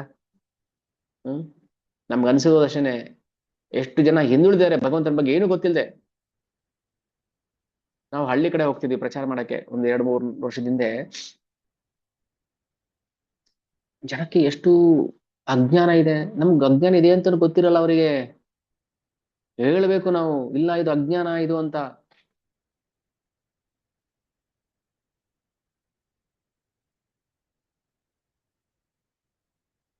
ಈ ಬೆಂಗಳೂರಲ್ಲಿರೋ ಜನಗಳಿಗಿಂತ ಅವ್ರು ಬೆಟರ್. ಹೇಳಿದ್ರೆ ಅಟ್ಲೀಸ್ಟ್ ಹೌದಾ ಇದು ಅಜ್ಞಾನ, ಏನ್ ಮಾಡ್ಬೇಕು ಹೇಳಿ, ಮಾಡ್ತೀವಿ ಕೇಳ್ತೀವಿ ಅಂತಾರೆ. ಬೆಂಗಳೂರಿನಲ್ಲಿರುವಂತ ಸಿಟಿಗಳಲ್ಲಿರುವಂತಹ ಮಹಾಮೂರ್ಖರು ಇದಾರಲ್ಲ, ಇವರು ಅಜ್ಞಾನನೇ ತಲೆ ಮೇಲೆ ಒತ್ಕೊಂಡು ಮೆರಿತಾ ಇದಾರೆ, ಸೂಟು ಬೂಟ್ ಹಾಕೊಂಡು. ನನ್ನಂತ ಮಹಾ ಮೇಧಾವಿ ಇನ್ನೊಬ್ಬ ಇಲ್ಲ ಅಂತ. ಮಹಾಮೂರ್ಖರು ನಾವು, ನಮ್ಗೆ ಗೊತ್ತಿಲ್ಲ ಅಷ್ಟೇ. ಅದಕ್ಕೆ ಹೇಳುದು, ಹಳ್ಳಿ ಕಡೆ ಪ್ರಚಾರ ಮಾಡಿ 4 ಜನ ಬರ್ಲಿ ಪರವಾಗಿಲ್ಲ, 4 ಜನ ಬರ್ಲಿ, ಕೂತ್ಕೊಳ್ಳಿ, ಹಳ್ಳಿಲಿ ಹೋಗ್ಬೇಕು, ಪ್ರಚಾರ ಮಾಡ್ಬೇಕು, ಸಂಕೀರ್ತನೆ ಮಾಡ್ಬೇಕು, ಭಗವಂತನ ಬಗ್ಗೆ 2 ಮಾತಾಡ್ಬೇಕು, ಹೌಸ್ ಪ್ರೋಗ್ರಾಮ್ ಮಾಡ್ಬೇಕು. ಯಾರು ಉತ್ಸಾಹನೇ ಇಲ್ಲ. ಸಪ್ಪೆ. ಏನ್ ಎಷ್ಟು ರುಚಿಯಾಗಿ ಮಾಡಿದ್ರೆ ಏನ್ ಬಂತು, ಉಪ್ಪೇ ಇಲ್ಲ ಅಂದ್ಮೇಲೆ ಸಪ್ಪೆ ಅದು. ಎಷ್ಟೇ ಐಶ್ವರ್ಯ ಇರ್ಲಿ, ಏನೇ ಇರ್ಲಿ, ಪದವಿ ಅಧಿಕಾರ ಕೀರ್ತಿ ಯಶಸ್ಸು ಏನೇ ಇರ್ಲಿ, ಕೃಷ್ಣ ಪ್ರಜ್ಞೆ ಬರಬೇಕು, ಕೃಷ್ಣ ಪ್ರಜ್ಞೆ ಪ್ರಚಾರ ಮಾಡ್ಬೇಕು ಅನ್ನೋ ಉತ್ಸಾಹನೇ ಇಲ್ಲ ಅಂದ್ರೆ ಏನು ಮಾಡಕ್ಕಾಗೋದಿಲ್ಲ. ಭಕ್ತಿ ಬೆಳೆಯೋದಿಲ್ಲ. ಉತ್ಸಾಹನೇ ಭಕ್ತಿ ಬೆಳೆಸೋದು ಫಸ್ಟ್. ಶ್ರೀಲ ರೂಪ ಗೋಸ್ವಾಮಿ ಹೇಳ್ತಾರಲ್ಲ, ಉತ್ಸಾಹಾತ್ ನಿಶ್ಚಯ ಧೈರ್ಯ ತತ್ತತ್ ಕರ್ಮ ಪ್ರವರ್ತನಾತ್ ಸಂಗತ್ಯಾಗೋ ಸತಾಮೃತ್ಯ ಷಡ್ಬಿರ್ ಭಕ್ತಿ ಪ್ರಸಿದ್ಧತಿ. ಭಕ್ತಿಯನ್ನ ಬೆಳೆಸೋದಿಕ್ಕೆ ಮೊದಲ ಮುಖ್ಯ ಅಂಶ ಉತ್ಸಾಹ, ಎಂಥ್ಯೂಸಿಯಾಸಮ್. ಉತ್ಸಾಹ ಭರಿತರಾಗಬೇಕು. ಅದಕ್ಕೆ ಹೇಳುದು, ಮಹಾಪ್ರಭುವನ್ನ ಶರಣಾಗತಿ ಬನ್ನಿ, ಅವರ ಆರಾಧನೆ ಮಾಡಿ, ಪಂಚತತ್ವ ಆರಾಧನೆ ಮಾಡಿ. ಆಮೇಲೆ ಶ್ರೀಲ ಪ್ರಭುಪಾದರು ಲೆಕ್ಚರ್ ಹೇಳ್ತಾ ಇದ್ರು, ಗೌರ್ನಿತಾಯ ಕೃಪೆ ಇಲ್ಲ ಅಂದ್ರೆ ರಾಧಾಕೃಷ್ಣರ ದರ್ಶನ ನಿಮ್ಗೆ ಸಿಗೋದಿಲ್ಲ.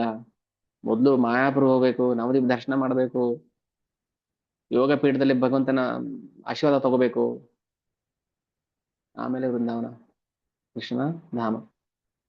ಅಲ್ಲಿ ಹೋದಾಗ್ಲೂ ನಮ್ಗೆ ಆ ಧಾಮದಲ್ಲಿ ರುಚಿ ಬರ್ಬೇಕಲ್ವಾ, ಟೇಸ್ಟ್. ಆ ಟೇಸ್ಟ್ ಬರೋದು ಗೌರಂಗ ಮಹಾಪ್ರಭು ಕೃಪೆಯಿಂದ. ಓಕೆ, ಮಾಯಾಪುರ ನಮ್ಮ ನಿಮ್ಮೆಲ್ಲರ ಬದ್ಧ ಜೀವಿಗಳ ಉದ್ಧಾರ ಮಾಡುವಂತ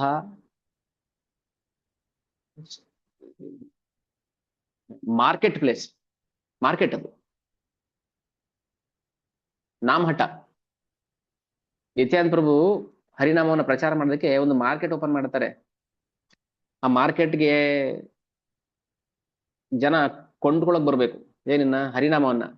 ಅದಕ್ಕೆ ದುಡ್ಡು ಕೊಡ್ಬೇಕು. ಏನ್ ದುಡ್ಡು ಕೊಡ್ಬೇಕು? ಲೌಲ್ಯ, ಆಸೆ. ನಾನು ಚಾಂಟಿಂಗ್ ಮಾಡ್ಬೇಕು, ನನ್ಗೊಂದು ಬೀಡ್ಸ್ ಕೊಡಿ. ಸೊ ನಾಮಹಟ್ಟ ನಾಮವನ್ನ, ಹರಿನಾಮವನ್ನ ಹಂಚುವಂತಹ ಸ್ಥಳ ಅದು. ಅದಕ್ಕೆ ಸಾಧ್ಯ ಆದ್ರೆ ಆದಷ್ಟು ಬೇಗ ಎಲ್ಲರೂ ಶ್ರೀಧಾಮ ಮಾಯಾಪುರ ದರ್ಶನ ಮಾಡಿ, ಯಾತ್ರೆ ಮಾಡಿ, ಅನುಗ್ರಹ ಪಡ್ಕೊಳ್ಳಿ. ಓಕೆ, ಸೊ ಯಾವಾಗಾದ್ರೂ ಅವಕಾಶ ಸಿಕ್ಕಿದಾಗ ಇನ್ನಷ್ಟು ಮಾತಾಡ್ಬೋದು. ತುಂಬಾ ವಿಚಾರಗಳಿದೆ.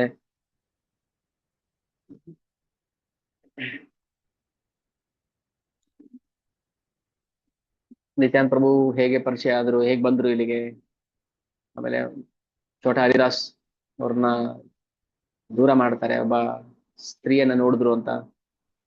ಸ್ತ್ರೀ ಸಂಗಿ, ಯೋಷ ಸಂಗಿ, ಇಂಥವ್ರನ್ನ ದೂರ ಮಾಡ್ಬೇಕು. ಭೌತಿಕವಾದಿಗಳನ್ನ ಮತ್ತೆ ಸ್ತ್ರೀ ಸಂಗಿಗಳನ್ನ ದೂರ ಮಾಡ್ಬೇಕು. ಇವೆರಡೇ ಕಂಡೀಷನ್. ಅಂತವ್ರ ಸಹವಾಸ ಮಾಡಬಾರ್ದು, ಭೌತಿಕರ ಸಂಘ ಮಾಡಬಾರ್ದು. ಕೇಳ್ತಾರೆ ಯಾರು ಭೌತಿಕವಾದಿಗಳು ಅಂದ್ರೆ ಅಂತ. ದೇವತೆಗಳ ಆರಾಧನೆ ಮಾಡೋರು ನಂಬರ್ 1. ಬನ್ರಿ ಎಲ್ಲೋ ಯಾವ್ದೋ ಒಂದು ಪೂಜೆ ಇದೆ ಮುಗಿಸ್ಕೊಂಡ್ ಬಂದ್ಬಿಡೋಣ, ಅಲ್ಲಿ ಕೊಡ್ತಾರೆ ತಿನ್ಕೊಂಡ್ಬಿಡೋಣ ಪ್ರಸಾದ. ಸೊ ಅದು ಭೌತಿಕವಾದಿಗಳವರು, ಅಂದ್ರೆ ನಾಸ್ತಿಕರು ಅಂತ ಅರ್ಥ. ದೇವರನ್ನ ನಂಬದೇ ಇರುವಂತವ್ರು ಅವರು. ಆಮೇಲೆ ಸ್ವಂತ ಕಾಮಕ್ಕೋಸ್ಕರ, ಅಂದ್ರೆ ನಮ್ಮ ವೈಯಕ್ತಿಕ ಆಸೆಗಳಿಗೋಸ್ಕರ ಭಗವಂತರ ಹತ್ರಕ್ಕೆ ಹೋಗೋರ್ನು ಕೂಡ ನಾವು ಭಕ್ತರು ಅಂತ ಕನ್ಸಿಡರ್ ಮಾಡೋಂಗಿಲ್ಲ. ಕಾಮಿ ಭಕ್ತರು ಅಷ್ಟೇ ಅವರು, ಶುದ್ಧ ಭಕ್ತರಲ್ಲ. ಏನು ಆಸೆಗಳು, ವೈಯಕ್ತಿಕ ಆಸೆಗಳು ಇಟ್ಕೋಬಾರ್ದು. ಭಗವಂತನ ಪ್ರೀತಿ ಮಾಡ್ಬೇಕು, ಅವನಿಗೆ ತೃಪ್ತಿ ಆಗ್ಬೇಕು, ಇಷ್ಟೇ ಇರ್ಬೇಕು ನಮ್ಮ ಮನಸ್ಸಲ್ಲಿ.